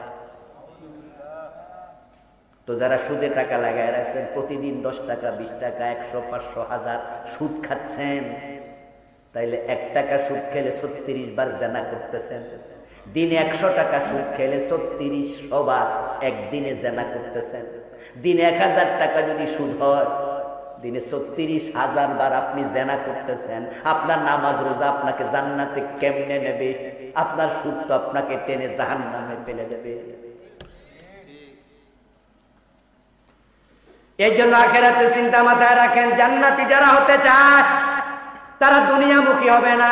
এ কথার অর্থই না চাকরি বাকরি ছেড়ে দেন, টাকা পয়সা লাগবে না, আপনি বৈরাগী হইয়া জঙ্গলে চলে যান, আমি সেটা বুঝাই নাই। দুনিয়াদারি লাগবে। টাকা পয়সা না থাকলে 70 টাকার কাপড় কিনবেন করতে, 70 টাকা নামাজের জন্য, নফল না ফরজ? তো ফরজ কাম করতে গেল তো টাকা লাগবে। টাকা না হলে 70 টাকাতে কাপড় কিনবেন কেমনে? টাকা পয়সা না থাকলে তো যাকাত ফরজ হবে না। টাকা পয়সা না থাকলে হজে যাওয়া যায় না, টাকা পয়সা না থাকলে মসজিদ বানানো যায় না, টাকা না থাকলে আজকের মাহফিলটা হইতো কেমনে? ইসলাম আপনাকে বলেনি বৈরাগী হয়ে যান, লা রুহবানিয়াতা ফিল ইসলাম, ইসলামে বৈরাগ্যবাদ নাই। তাহলে আমরা কি বলতে চাই? আল্লাহ বলতে চায়, রাসূল বলতে চায়, আলেম ওলামারা বলতে চায় টাকা লাগবে, তবে সেটা যেন হারাম টাকা না হয়। ওসমান গনির মতো কোটিপতি হয়ে যাও হালাল ভাবে, অসুবিধা নাই, কিন্তু হারাম ভাবে এক পয়সা যেন পকেটে না ঢোকে। আজকে বাড়ি যাবেন তো সুদ ছাড়া চিন্তা কইরা সিদ্ধান্ত নিয়ে বাড়ি যান, ওয়াজটা কাছে আসবে। কার জন্য সুদ খাও ভাই? কার জন্য গোশ খাচ্ছ? আরে নিজে কয় টাকা খাইবা? জায়গা জমি কিনছো, সব থেকে যাবে। বাড়ি গাড়ি করছো, সব থেকে যাবে। কিন্তু কবরে তুমি একা একা মাইর খাওয়া লাগবে, একা না? আচ্ছা, আপনারা যারা পুরান বাড়িতে থাকেন, এমনও আছে আপনারা দলিল দেখবেন যে এই বাড়িটা আপনার দাদার বাবা কিনছিল। দলিল খুঁজতে গিয়ে দেখবেন যে আপনার দাদার বাবা কিনছিল, উনার থেকে পাইছে আপনার দাদা, তারপরে এখন আপনার বাবা, তারপরে পাইছেন আপনি। যে বাড়িতে বসবাস করেন বাড়িটা আপনি কিনেন নাই, আপনার বাবা কিনে নাই, আপনার দাদাও কিনে নাই, কিনছে এর বাপ। আচ্ছা, এর বাপের নামটা কি কোনছে দেখি? এমন বেডার জমিনে থাকেন যে বেডার নামটাও জানেন না। যদি বেডা সুদের টাকা দিয়া কিনে, মাইটটা তো বেডাই খাইতেছে। দেখেন, নাম জানলেন না, কিন্তু ওই বেডা মাইর খাইতেছে। এরপরে একটু শুনুন তো, আমরা যখন দোয়া করি আমাদের দোয়াও কিন্তু এর উপরে যায় না। আমরা দোয়া করতে গিয়ে কি কই খেয়াল করেন? আল্লাহ আমারে মাফ কইরা দাও, আমার বাবা মা দাদা দাদি নানা নানি। দেখেন, দাদার দাদা তো খাইলই না দোয়া। আমরা মা বাবা দাদা দাদি পর্যন্ত যাই বেড়ে ফিরাইলাম। ঠিক না? ঠিক না? যে দোয়া যে আপনি করবেন এই নামও জানেন না, দোয়া তো শামিল করেন না, অথচ বেড়া যদি গোশ খাইয়া বাড়ি বানায় আপনি মায়ের খাইতেছেন অযথা। এই জন্য মুমিনরা আখিরাতের চিন্তা মাথায় রেখে দুনিয়া চলবে। রাজি আছেন না নাই? কম খাবেন, হারাম খাবেন না।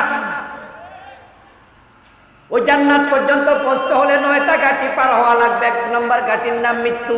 1 নম্বরটার নাম কি? মৃত্যু কবে আসবে আমরা জানি? আজকে আসার সম্ভাবনা আছে না নাই? ইদা জাআ আজালুহুম লা ইস্তাগফিরুনা সাআতাও ওয়া লা ইস্তাকদিমুন। পবিত্র কোরআন মাজিদ আল্লাহ তাআলা বলেন, আমি সব মাখলুকের জন্য কবে মরবে টাইম নির্ধারণ করে দিছি। ওই টাইম যখন আসবে 1 সেকেন্ড আগেও না, 1 সেকেন্ড পরেও হবে না, সময় মতো রশিতে টান মারা হবে। আল্লাযী খালাকাল মাউতা ওয়াল হায়াতা। কোরআনে সূরা মুলকে আল্লাহ বলেন, আল্লাহ তো তিনি যিনি মৃত্যু বানাইছে আগে, জীবন বানাইছে পরে। আল্লাযী খালাকাল মাউতা ওয়াল হায়াতা, সিরিয়ালে মৃত্যু সৃষ্টি করছে আগে, জীবন সৃষ্টি করছে পরে। আমরা দুনিয়াতে আসি আগে, মরি পরে। এ হলো দুনিয়ার রীতি। মানুষ মায়ের পেট থেকে বাইর হইছে, 6 মাস, 1 বছর, 10 বছর, 20-50 বছর পরে মরছে। জন্ম আগে, মৃত্যু পরে। কিন্তু আমার আল্লাহ কয়, না না, আমি মৃত্যু বানাইছি আগে, তোরে দুনিয়াতে পাঠাইছি পরে। এটার ব্যাখ্যা কি? এটার ব্যাখ্যা রাসূলুল্লাহ নিজে করেছেন। প্রিয় নবী বলছেন, মায়ের পেটে মানুষ থাকে প্রথম 40 দিন পানি লুৎফা, দ্বিতীয় 40 দিন আলাকা রক্ত, তৃতীয় 40 দিন মুদগা মাংসপিণ্ড, 43-এ 120 দিন, 4 মাস। ফাকাসাউনাল ইযামা লাহমা, 43-এ 120 দিন যাওয়ার পরে আমি ওই মাংসপিণ্ডের ভিতরে হাড্ডি ঢুকাইয়া চামড়া দিয়া ঢেকে মানুষ বানাইয়া দেই। ফাতাবারাকাল্লাহু আহসানুল খালিকিন। তিনি বড় চমৎকার ডিজাইনার, চমৎকার স্রষ্টা। 43-120 দিন গেল, আপনার হাত পা চক্ষু কর্ণ নাসিকা পুরা অবয়ব স্ট্রাকচারাল ডিজাইন তৈরি হলো, কিন্তু আপনার পেট, মায়ের পেটে এখনো রূহ আসে নাই। রূহটা আপনার রয়ে গেছে রূহের জগতে। রাসূলুল্লাহ বলেন তখন একজন ফেরেশতাকে আল্লাহ তাআলা মায়ের পেটে পাঠায়া বলে, ও ফেরেশতা যাও যাও আমার বান্দার তাকদীর লেখো। ফায়াকতুবু আজালাহু ওয়া রিজকাহু ওয়া আমালাহু ওয়া শাকিয়্যুন আম সাঈদ। ওই ফেরেশতা মায়ের পেটে এসে আল্লাহর নির্দেশে 4টা জিনিস লেখে।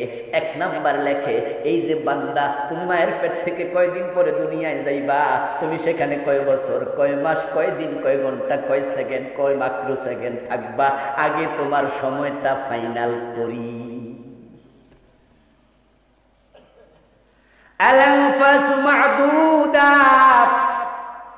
মানুষ যে নিঃশ্বাস নেয় ওই নিঃশ্বাস গুলা পর্যন্ত গণনা করা, কয়টা নিঃশ্বাস নেবেন এটা হিসাব করা। হিসাবের বাহিরে নিঃশ্বাস নেয়ার সুযোগ শুধুমাত্র কয় দিন, কয় ঘন্টা, কয় মিনিট, কয় সেকেন্ড নয়। কোথায় মারা যাবেন ফেরেশতা সেটাও লিখালায়। إذا قضى الله لعبد أن يموت بأرض جعل له إليها حاجة। প্রিয় নবীজি বলেছেন, যখন তোমার মৃত্যুর জায়গাটা, মৃত্যুর সময়টা ফাইনাল, মরার সময় ওখানে কোনোদিন যাও নাই, একটা না একটা উসিলা আল্লাহ তোমার সেখানে পৌঁছাইয়া দেবে। আপনার সময় নির্ধারণ হয়ে গেল, আরো 3টা লিখলো, মোট 4টা লেখা শেষ। এবার আল্লাহ বলে ফেরেশতা মায়ের পেট থেকে বেরিয়ে যা। ফেরেশতা বের হয়ে গেল। এবার রূহের জগৎ থেকে আল্লাহ রূহ পাঠাইলো। ওই রূহটা আপনার মায়ের পেটে আসলো, আপনার সাথে লাগলো। তখন আপনি মায়ের পেটে নড়াচড়া করলেন, মাও টের পায় আমার বাচ্চা নড়তেছে। এর আগে মাও টের পায়। এবার আপনাদের কাছে একটু জানতে চাই, আপনার রূহ আসছে আগে না মরণের সিদ্ধান্ত আগে? এটাকে বলে আজাল। এই জন্য মরতে কোনো কারণ লাগে না। মৃত্যু এমন এক জিনিস যেটার জন্য কোনো এক্সকিউজ নাই, সেটার জন্য রিজন নাই। মরার জন্য অসুস্থতা লাগে না, আবার অসুস্থ হলেই মানুষ মরে না। ক্যান্সার নিয়ে বেঁচে আছে 10 বছর, 15 বছর, এমন রোগীও। ডাক্তার কইছে 1 সপ্তাহ বেশি বাঁচবো না, অথচ বেটা 10 বছর মরে না। আপনার সময় নির্ধারণ করা, এখন কবে মরবেন জানেন না। এজন্য আমরা কত সুস্থ মানুষকেও মরতে দেখি। আখিরাতের প্রথম শুরুটা হবে মৃত্যু দিয়া, এটা প্রথম স্টেশন। এখন মৃত্যু থেকেই জান্নাত জাহান্নাম শুরু, কারণ মৃত্যু থেকেই তো আখিরাত। তাই যারা মুমিন ভালো মানুষ, ফেরেশতারা মরার আগে আপনার নাকের মাঝে জান্নাতের আতর ছিটাইয়া দেবে, আপনার চোখের সামনে আপনার জান্নাতের ভিডিও তুলে ধরবে। الذين تتوفاهم الملائكة طيبين يقولون سلام عليكم ادخلوا الجنة بما كنتم تعملون। আপনি ভালো মানুষ, কালেমা তাইয়্যিবার উপরে মরবেন, কালেমা নিয়ে মরার জন্য শুধু দোয়া করবেন, শুধু দোয়া করবেন, আল্লাহ আমার শেষ কালেমা যেন হয় লা ইলাহা ইল্লাল্লাহ। এটা পড়তে পড়তে আমি মরতে চাই। যদি এমন মৃত্যু হয়, রাসূলুল্লাহ বলছেন ফেরেশতারা লাইন ধরে দাঁড়াবে, বসবে, হাত্তা ইয়াজলিসু মিনহু মাদ্দাল বাসার, যতটুকু চোখ যাবে নূরের ফেরেশতা দেখতে পাবে। ইয়াকুলুনা সালামুন আলাইকুম, আল্লাহ কোরআনে বলেন তারা দল বেঁধে ওই ব্যক্তিকে শুধু সালাম দেবে এবং নাকের কাছে জান্নাতের আতর ছিটাবে, জান্নাতের ছবি দেখায়া বলবে মালাকুল মউত এসে, এই পচা দুনিয়ায় থাকা দরকার নাই, কষ্টের জায়গা তোমার জন্য আর দরকার নাই, তুমি তোমার জান্নাতে চলে আসো।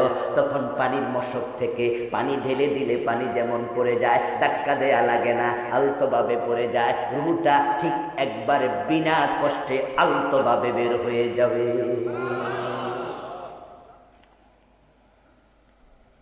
এখন সিনেমা হলে রওনা দিয়া মারা গেলে কি খবর?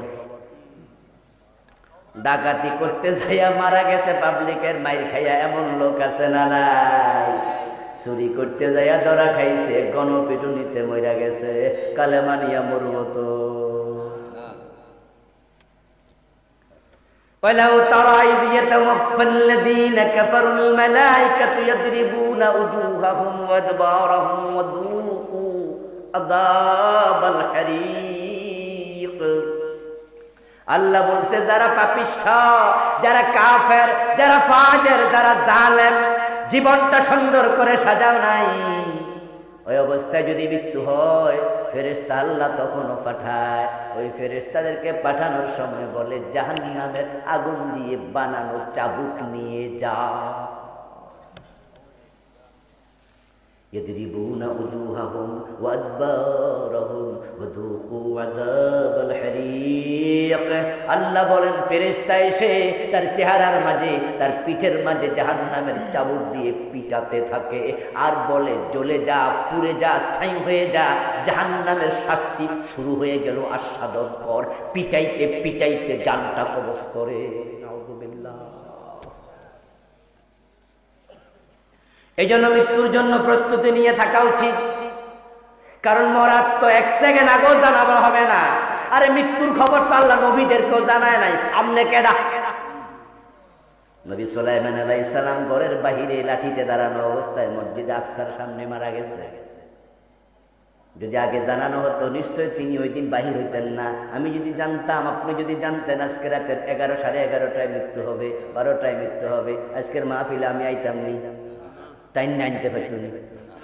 আমিও বলতাম যে আমার মৃত্যুটা আমার ঘরে হোক, আমার মারে খবর দিতাম, আমার ফোলা মাইয়ারে কইতাম আমি আজকে রাতে মরবো। ফেরেশতা কইয়া গেছে এক গ্লাস পানি রেডি রাখো, তোমরা চারিপাশে কোরআন তেলাওয়াত করিও, আমি তোমাদের সামনে খাটের মাঝে শুইয়া মরতে চাই, কারণ আমরা কেউ চাইবো না রাস্তাঘাটে মৃত্যু হোক, ঠিক কি না? তো সুলাইমান বাহিরে মরে কেন? সুলাইমান আলাইহিস সালাম বাইরে মারা গেলেন, কারণ তাকেও জানানো হয় নাই, মৃত্যুর খবর আল্লাহ জানায় না। এটা আল্লাহর কোরআনে আছে, ওমা তাদরি নাফসুম বিআইয়ি আরদিন তামুত। কোন মানুষ জানে না সে কোথায় মারা যাবে। আল্লাহ নিজে কয় ওমা তাদরি নাফসুম বিআইয়ি আরদিন তামুত। কেউ জানে না, কাউকে জানায় না। যেহেতু আমরা জানি না, এই জন্য মৃত্যুর জন্য প্রস্তুতি নেবেন। যত পারেন ওযুর সাথে থাকবেন, জিকির আজকারের সাথে থাকবেন, ভালো কাজে থাকবেন, খারাপ কাজে থাকা অবস্থায় যেন মৃত্যু না হয় সাবধান থাকবেন। যেই ঘরে থাকবেন ওই ঘরে কোনো ছবি যেন না থাকে, কারণ যদি ছবি থাকে, কুত্তা থাকে, রহমতের ফেরেশতা প্রবেশ করবে না। আর ওই ঘরে মারা গেলে তো গজবের ফেরেশতা জান কবজ করবে। এখন দলাদলি করতে যাইয়া দলের প্রেমে পইরা নেত্রী ছবি ঘরে ঝুলাইয়া রাখে, এমন আছে না? নেতার ছবি ঘরের মাঝে ঝুলাইয়া রাখে, মাদ্রাসার অফিসে পর্যন্ত ছবি চলে আইছে। তা আমি কহি আনে মূল্য তো উপায় হুজুরেরও নাই, হুজুরের মাথার উপরে ছবি ঝুলে, হুজুরের মাদ্রাসার অফিসে বুখারী শরীফ নিচে, কোরআন শরীফ আলমারিতে নিচে কোরআন শরীফ, আর বেডির ছবি উপরে। এই আযাব থেকে আল্লাহ আমাদের হেফাজত করুক, বলেন আমিন। হে রব, তোমার কাছে আমরা নিষ্কৃতি চাই, নিষ্কৃতি চাই, নিষ্কৃতি চাই। আমার প্রিয় ভাইরা, আপনাকে আমাকে দ্বিতীয় স্টেশনে যাওয়া লাগবে। এবার আখিরাতের প্রথম ঘাটি কবর শুরু হলো মৃত্যু দিয়া, দ্বিতীয়টা হলো কবর। মাটির গর্তের নাম কবর না, ইন্নাল কবরা হুফরাতুম মিন হুফারিন নিরান আও রাউযাতুম মিন রিয়াজিল জান্নাহ। ওই কবর হলো কারো জন্য জান্নাতের বাগান, আবার কারো জন্য আগুনের কুণ্ডলী। প্রিয় নবীজি বলছেন, মা রাআইতু মানজারান কাত্তু ইল্লা ওয়াল কবরু আফজাউ মিনহু। আমি মালাকুত দেখেছি, জাবারুত দেখেছি, আমি জান্নাত দেখেছি, জাহান্নাম দেখেছি। মেরাজের রাতে আল্লাহ আমারে সব দেখাইছে, আকাশ দেখাইছে, সিদরাতুল মুনতাহা দেখাইছে, কিন্তু আমি কবরের মতো মারাত্মক কোন জায়গা দেখি নাই। আমার প্রিয় ভাইয়েরা, আমি 9টা স্টেশন নিয়ে 5 মিনিট 5 মিনিট 3 মিনিট 3 মিনিট করে বলে যাব, শেষ করে ফেলবো। এ নিয়ে আমার লেখা একটি বই আসছে নতুন। এই বইটা 400 পৃষ্ঠায় লিখেছি, গত সপ্তাহে হাতে পেয়েছি। ওহি রায়নার পরকাল বিস্তারিত লিখেছি, 550 হাদিস দিয়েছি এখানে। পড়লে আপনি আলেম হয়ে যাবেন। 500-র উপরে আয়াত এনেছি, আখিরাত নিয়ে যা আছে সব তুলে ধরেছি, মৃত্যু থেকে জান্নাত জাহান্নাম পর্যন্ত। তা আমি 2-3 মিনিট করে বলবো, কারণ সময় তো পাবো না, রাত তো অলরেডি 11:15 বেশি হয়ে গেছে। কবর আপনার জন্য এমন এক জায়গা, যেই জায়গা আমল ছাড়া কিচ্ছু চিনবে না। ওই কবরে যদি ভালো আমল না হয়, তাহলে কবর এমন জোরে চাপ মারবে, আল্লাহর হাবিব বলছেন হাত্তা তাখতালে ফাদলাহু, কবর যারে চাপ মারবে তার ডান পাজরের হাড্ডি বাম পাজরের হাড্ডির ভিতরে ঢুকে যাবে। কবর এমন এক জায়গা, রাসূল বলেন লাউলা আন তাদাফানু আল্লা তাদাফানু লাদাউতুল্লাহ আন ইউসমিআকুম মিন আযাবিল কবর আল্লাযী ইয়াসমাউ মিনহু। আমি নবী মাঝে মাঝে মনে করে আল্লাহর কাছে দোয়াই করে ফেলি, রব আমার উম্মতগুলোকে কবরের শাস্তি তুমি শোনাও, কবরের আযাব তুমি দেখাও। তারা তো দিন থেকে দূরে সরে যাচ্ছে, কবরের কথা তারা ভুলে গেছে। আসলে তো কবরের কথা আমরা এমন ভুলা বলছি, কবরস্থানে কবর খুঁড়তে গিয়াও মাঝে মাঝে বিড়ি টানে, এমন কবর খোঁড়ার লোক আছে। মানে কবরকে আমরা এমন ভুলা ভুলছি, হে বেটা আরেকজনের জন্য কবর খুঁড়তেছে, অর্ধেক খুঁড়া পরে আবার বইয়া বইয়া বিড়ি খায়, রেস্ট নিতেছে, বিড়ি খাইতেছে। একবারে গরু ছাগলের মতো অবুঝ হয়ে গেছে। আপনাদের এলাকায় যদি কোনো কসাই থাকে, গরু গোস্ত বিক্রেতা থাকে, যখন দেখবে ঈদ, যার আমল ভালো তার কবরও ভালো, যার আমল খারাপ তার কবরটাও খারাপ। আমি নবী চাই আল্লাহর কাছে দোয়া করি, আল্লাহ তাদেরকে কবরের আযাব একটু দেখাইয়া দাও, দুনিয়া থাকতে শোনাইয়া দাও।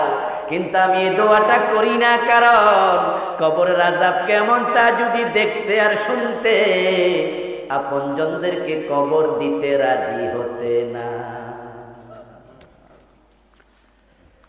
ফেরেশতার 3 প্রশ্নের জবাব দিতে না পারলে উপায় নাই। কবরের মাঝে প্রথম প্রশ্ন হবে সালাত নিয়া, সেটা করবে আল্লাহ নিজে। সাইকোলজিক্যাল প্রশ্ন, মুস্তালাত লাহু শামসু ইনদা গুরুবিহা। কবরস্থ মানুষকে ফেরেশতা প্রশ্ন করার আগে আল্লাহ একটা প্রশ্ন করবেন, সেই প্রশ্নটা মুখে নয়, সেটা হবে লজিক্যাল, সাইকোলজিক্যাল, মনস্তাত্ত্বিক। কবর থেকে জেগেই দেখবে সূর্য ডুবে যাচ্ছে, ও ব্যক্তি নামাজি কিনা আল্লাহ পরীক্ষা ফেলে দেবেন। ফেরেশতা জায়গায় বলবে মান রাব্বুকা, রাসূলুল্লাহ বলেন ইয়াজলিসু ওয়া ইয়ামসাহু আইনাইহি ফায়াকুলু দাউনি উসাল্লি। যদি লোকটা নামাজি হয় তাহলে সে ফেরেশতার সাথে কথা বলতে রাজি হবে না। ফেরেশতাদেরকে বলবে সরো, কথা বলার সময় নাই, নামাজের টাইম যায়, আগে আসরের নামাজ পড়ি। রাতের 12টা হোক আর দিনে দুপুর হোক, যে ব্যক্তিকে কবর দেয়া হবে সে যখন কবর থেকে উঠবে তখন দেখবে সূর্য ডুবে। সূর্যটাকে ডুবন্ত অবস্থায় হাজির করবেন কে? এই জন্য বেনামাজিরা প্রথমে ফেল, আর যারা বাস্তব নামাজি তারা বলবে দাউনি উসাল্লি, আগে নামাজ পড়ি। ফেরেশতারা বুঝে ফেলবে লোক তো ভালো, পরীক্ষায় তো পাস। ইউসাব্বিতুল্লাহু আল্লাযীনা আমানু বিল কওলিস সাবিতি ফিল হায়াতিদ দুনিয়া ওয়া ফিল আখিরাহ। আল্লাহ বলে দুনিয়া ঈমানের উপর রেখেছি, তাকে আখিরাতে ফিল কবর, প্রথম গাটি কবরে আমি আল্লাহ ঈমানের উপর রেখে দেব। এবার ফেরেশতা প্রশ্ন করবে, উত্তর দিতে আর দেরি হবে না। ইউসাব্বিতুল্লাহু, আল্লাহ নিজে সাবিত রাখবেন। 3টা প্রশ্নের জবাব দিবেন, কবর জান্নাত। আর 3 প্রশ্নের জবাব দিতে পারবে না, কবর জাহান্নামের টুকরায় শুধু হবে না, জাহান্নামের কুণ্ডলী শুধু হবে না, বরং 3 দিন নামক 99টা সাপ কবরে ঢুকিয়ে দেয়া হবে। তানহাসুহু ওয়া তালদুহু ইলা ইয়াউমিল কিয়ামাহ, কিয়ামত পর্যন্ত সবল মারবে। লাওয়ান্না তিন্নিনা মিনহা নাফাখা ফিল আরদি মা বাতাত খাদরা, এমন বিষ হবে যদি একটা সাপ তার মুখটাকে উপরের দিকে তুলে দুনিয়ার দিকে একটা নিঃশ্বাস ছেড়ে দিত। রাসূল বলেন সবলের বিষ কি সেটা তো বুঝবা না, নিঃশ্বাসের খবর শোনো। ওই নিঃশ্বাস যদি দুনিয়ায় ছাড়ত, তামাম দুনিয়াতে কোনোদিন সবুজ গাছপালার জন্মই নিত না।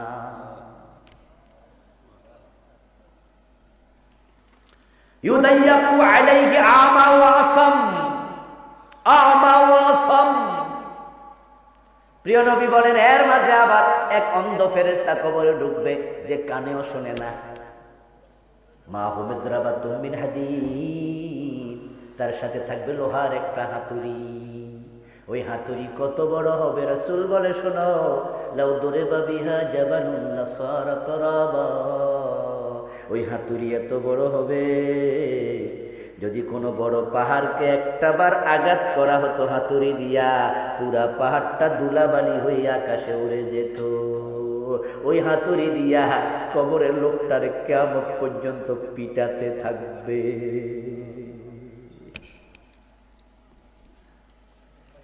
তারপরে আবার পরের পর্ব হলো কিয়ামত, কিয়ামত, কিয়ামত। ওয়াইদাল কুবুরু বুসিরাত আলিমাত নাফসুম মা কদ্দামাত ওয়া আখারাত। কিয়ামত হবে, কিয়ামতের তৃতীয় ফুৎকারের সময় আবার কবর খুলে দেয়া হবে। সব মানুষ হাসরের ময়দানের দিকে দাঁড়াইয়া যাবে যাওয়ার জন্য। হুফাতান ওয়া উরাতান ওয়া গুরলা, পরনে কাপড় নাই, পায়ে জুতা নাই, মাথায় টুপি নাই, এবং কারো খতনা করানো নাই। মায়ের পেটের শিশু যেমন দুনিয়ার সে ল্যাংটা, কবর থেকে সবাই উঠবে একই রকমে। তখন মানুষগুলো তিন দলে বিভক্ত হয়ে যাবে।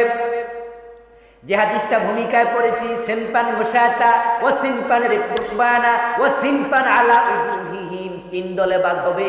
কবর থেকে ওঠার সাথে সাথে একদল হেঁটে হেঁটে হাসরের ময়দানে যাবে। যারা সেখানে ডুববে 50,000 বছর থাকা লাগবে। সূর্য থাকবে মাথার উপরে, গামে ঘামে ডুবে যাবে হাসরের ময়দানে। 50,000 বছর সূর্যের তাপে ঘামগুলো গরম পানির মতো উতরাতে থাকবে। এবং ওই হাসরের ময়দানে প্রত্যেকে জায়গা পাবে কদম পরিমাণ। আমি বিস্তারিত বইটাতে এনেছি, খুবই জরুরি। সুযোগ থাকলে নিয়ে যাবেন, যাওয়ার সময় পাবেন স্টেজে ইনশাআল্লাহ। রাসূলুল্লাহ বলেছেন 2 পা রাখার জন্য যতটুকু জায়গা পাওয়া যায় হাসরের ময়দানে এর চেয়ে বেশি জায়গা কারোর জন্য বরাদ্দ থাকবে না। হাসর হবে তামার তৈরি। ওখানে 50,000 বছর থাকবেন। আরে ভাই, এক পায়ে 2 পায়ে দাঁড় করে আর একটা 10 মিনিট পরে ফাজিম করবে। যদি দাঁড়ায় থাকবে লড়তে পারবেন না, আধা ঘন্টা পরে দেখবেন কাঁপবেন, 1-2 ঘন্টা পরে খাইয়ে পড়ে যাবেন। আর 50,000 বছর খাড়ে থাকবেন কেমনে? পড়ার জায়গা হতো নাই, আরেক বানান আর এই জায়গায় আছে। কষ্ট কারে কয়? ও সিনপান রুকবানা।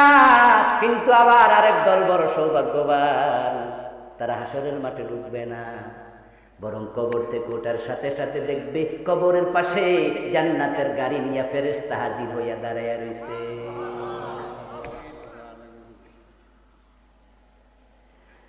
আটদল মানুষ, 7 দলের হাদিস আছে, 8ম দল আর একটা হাদিস আছে। আমি দুটাই হাদিস বইতে এনেছি। সাবআতুন ইযিল্লুহুমুল্লাহু ফি যিল্লিহি ইয়াওমা লা যিল্লা ইল্লা যিল্লুহু।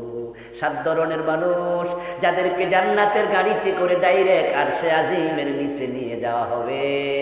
সেখান থেকে ডান হাতে আমল নামা দিয়া বিনা হিসাবে জান্নাতে ঢুকিয়ে দেওয়া হবে। এই হলো একটা হাদিস। আর একটা আছে, 8ম জন আছে, মোট 8 গ্রুপ, তারা জান্নাত পাবে বিনা হিসাবে। তারা হাসরের মাঠে ঢোকা লাগবে না। ওরা কারা আজকে বলার সময় হবে না, যেহেতু সময় কম। রয়ে গেল 3 নাম্বার গ্রুপ, ওয়াসিনফান আলা উজুহিহিম। আরেক দল চরম হতভাগা, কবর থেকে ওঠার সাথে সাথে তাদের পা চলে যাবে উপরে, মাথা চলে যাবে নিচে, আল্লাহ উল্টাইয়া দেবে। দুনিয়া উল্টা চলছো, আল্লাহ আখিরাতে উল্টাবে। তবে মাথার উপরে হাঁটবে না, আলা উজুহিহিম, চেহারার উপরে হাঁটবে। ওয়াজহুন এক বসন, উজুহুন বহু বসন। আল্লাহ চেহারাটা ঘুরাইয়া দেবে, এ থুতনির উপরে চেহারার উপরে হাঁটাবে। প্রশ্ন হতে পারে কেন? উত্তর হলো, মানুষ যত গুনাহ করে অধিকাংশ মুখ দিয়া করে। হারাম খায় কি দিয়া? কথা বলো। মিথ্যা বলে কি দিয়া? গীবত করে কি দিয়া? অন্যকে গালিগালাজ করে কি দিয়া? কটু কথা বলে কি দিয়া? মিথ্যা সাক্ষী দিয়ে আলেমদেরকে জেলে ঢুকাইছে কি দিয়া? এ মুখ আল্লাহ উল্টাইয়া মারবে, উল্টাইয়া দেবে। ওই যে কিছুক্ষণ আগে বলছি পলানোর জায়গা নাই, নাটাই তো আল্লাহর হাতে, যাইবা কই? আমরা যারা মাজলুম, আমরা এগুলো দেখে পরোয়া করি না, ভয় পাই না। এই জন্য আলেম ওলামারা জেলখানায় গেল দাওয়াতি কাজ করে, আবার জেলের বাইরে এসেও থেমে থাকে না, এখানে ইসলামের কথা বলে। আলেম ওলামা দিনওয়ালাদেরকে ফাঁসির রশি দেখাইয়া থামানো যায় না, কারণ তারা জানে ফাঁসি যদি দেও এই ফাঁসির রশিটা আমার জন্য ফুলের মালা, কারণ আমি মাজলুম। ফাঁসির রশির এ পাশে দুনিয়া, ওই পাশে আল্লাহর জান্নাত। শহীদ হতে দেরি, জান্নাতে ঢুকতে 1 সেকেন্ড দেরি হয় না।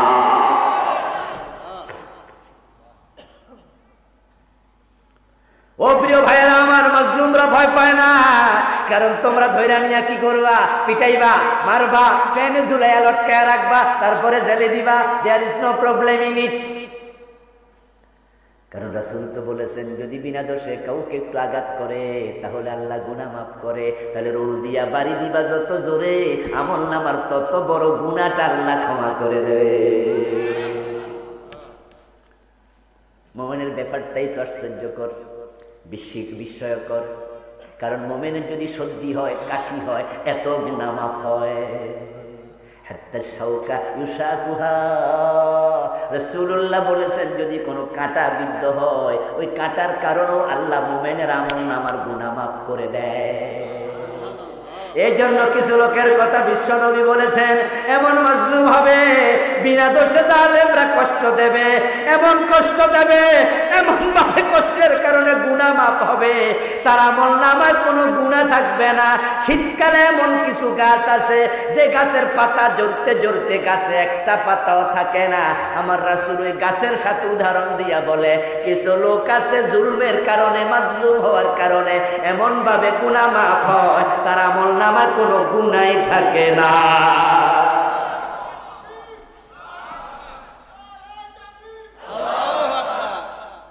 আমার ভাইয়েরা, তুমি কি দেখছো? তুমি দেখছো ফাঁসি দিয়ে দিছো? আমি তো দেখছি ভিন্ন কিছু, আমি তো ভিন্ন কিছু দেখছি। সবাই সবকিছু দেখবে না। ছোট বাচ্চারা দেখবেন যে ঘুমাচ্ছে আপনার পাশে, তো ঘুমের মাঝে হাসে। ছোট বাচ্চারা হাসে না ঘুমের মাঝে? দেখবেন যে কত সুন্দর করে ঠোঁটটা করে হাসতে।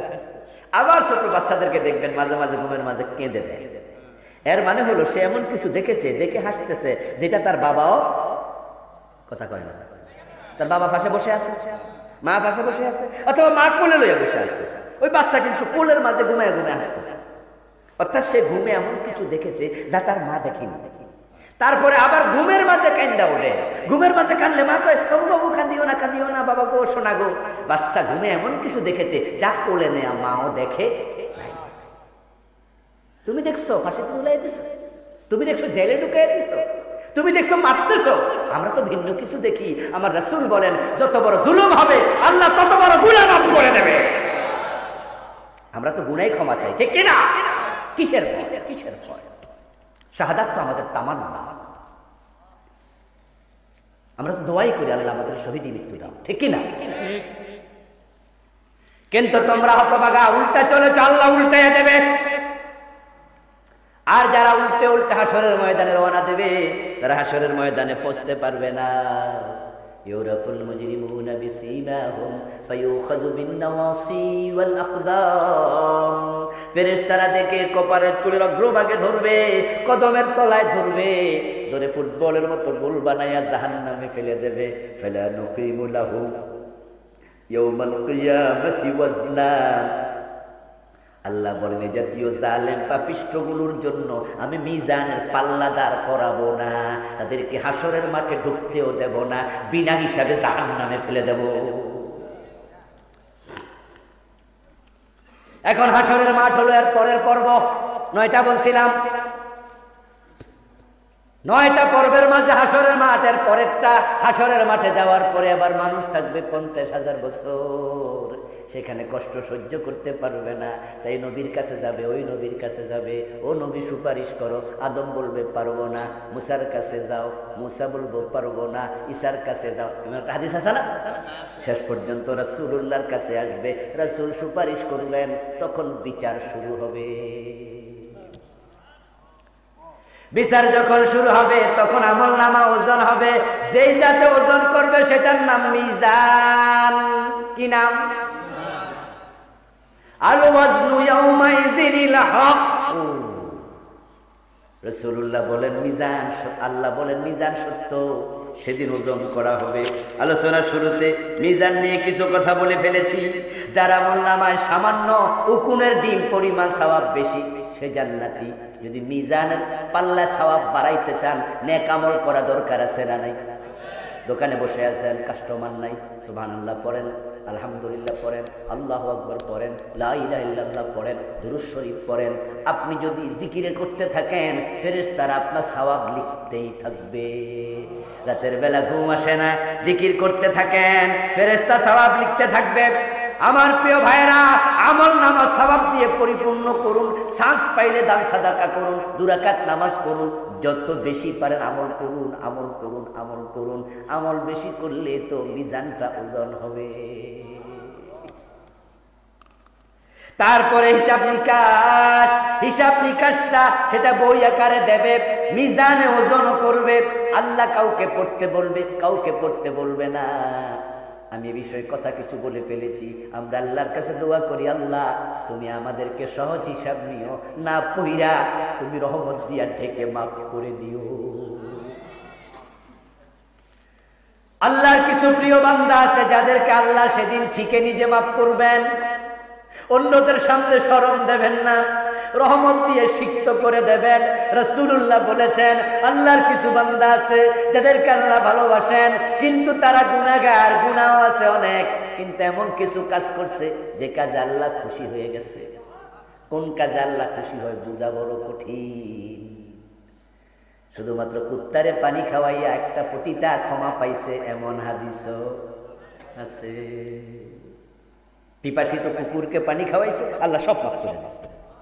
কোন কাজে আল্লাহ খুশি হয় বলা যায়? ওই ফকির লোকটা আইছে না, 2 টাকা চাইছে, হতে পারে তারে দিলে, আর সে আপনাকে কি বলবে? সে 10 টাকা পাইয়া এমন দোয়া করবে, হতে পারে ওর দোয়ার কারণে আল্লাহ খুশি হয়ে যাবে। আল্লাহ খুশি, কিন্তু লোকটার আমল নামে অনেক গুনাহ। এখন তো ওজন করতে গেলে ধরা খায় দেব। এই জন্য রাসূল বলেন, ওরে আল্লাহ ওজন করার আগে কাছে ডাকবে। সুবহানাল্লাহ পড়েন। আমি অনুবাদ শোনাচ্ছি, হাদিসের ইবারত বলতে গেলে সব নষ্ট হয়ে যাবে অনেক। তাকে ডাকবে, রহমতের চাদর দিয়ে আবৃত করে ফেলবে, অন্য মানুষগুলো টেরি পাবে না।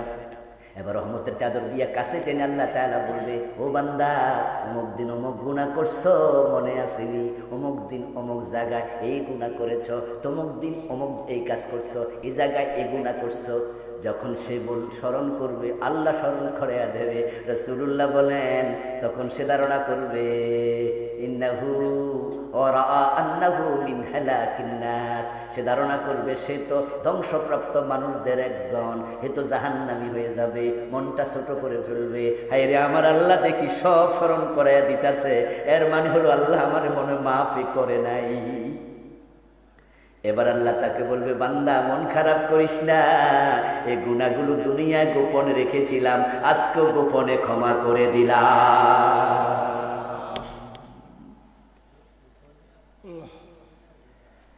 ও প্রিয় ভাইয়ের জন্য আল্লাহর প্রিয় পাত্র হবেন, চেষ্টা করেন, আমল করার সুযোগ পাইলে করেন।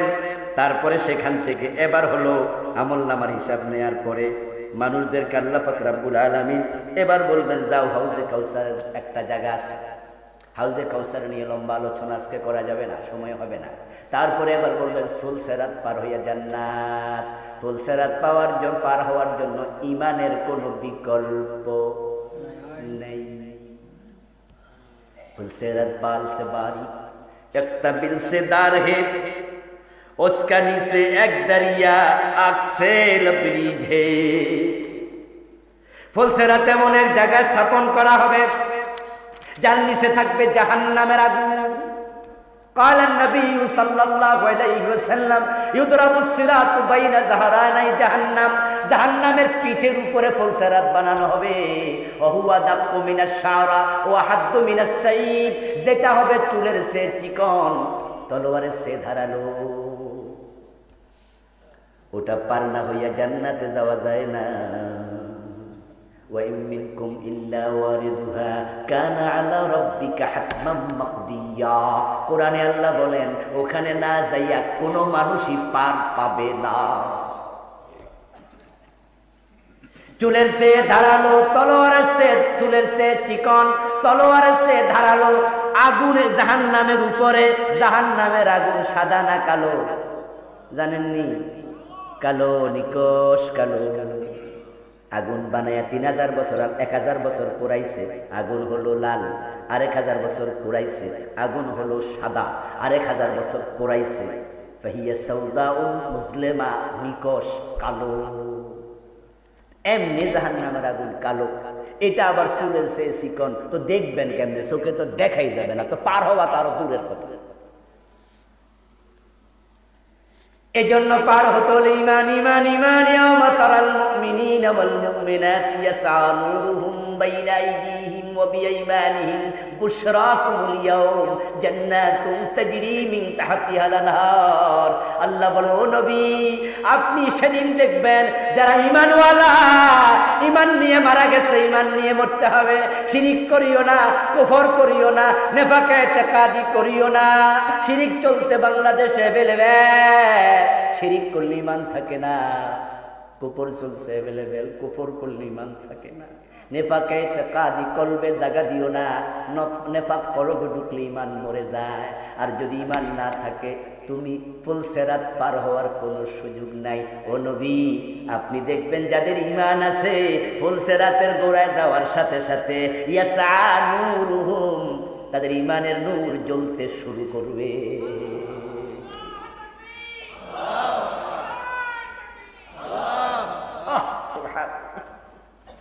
ইয়াসআ নূরুহুম বাইনা আইদিহিম ওয়া বিআইমানিহিম, সামনে থেকে ঈমানের আলো বের হবে, ডান পাশ থেকে ঈমানের আলো বের হবে।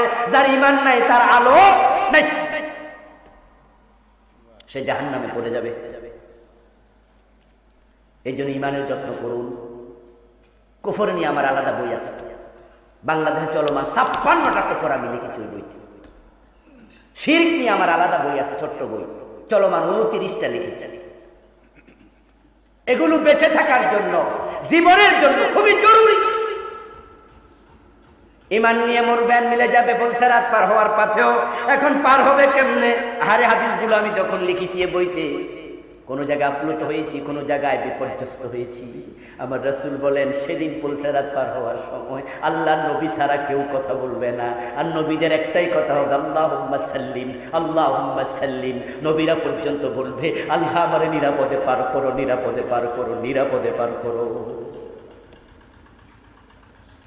ওই পুলসেরাত চুলের চেয়ে চিকন হবে, কিন্তু এর মাঝে কাঁটা থাকবে, কাঁটা লোহার কাঁটার মতো আংটাওয়ালা কাঁটা থাকবে। যে পার হবে ওই কাঁটা তাকে টেনে ধরে রাখবে, যেতে বড় কষ্ট হবে। এখন কেমনে পার হবেন? রাসূলুল্লাহ বলছে শোনো, এটা বড় দুর্গম, বড় পিচ্ছিল, আংটাওয়ালা হুক, হুকগুলো হবে বড় শক্ত, হুকগুলো হবে চৌড়া, কাঁটা থাকবে উল্টা, যা নজ এলাকার সাদান গাছের কাঁটার মতো। আমরা চিনি না, রাসূলুল্লাহ যেখানে বলছে সাহাবারা নজদ চিনে, সাদানের কাঁটাও তারা চিনে। ওই নজ নামক এলাকায় সাদান নামক গাছ, ওই গাছের কাঁটা যেমন উল্টা, ওই পুলসেরাতের মাঝে উল্টা কাঁটা থাকবে।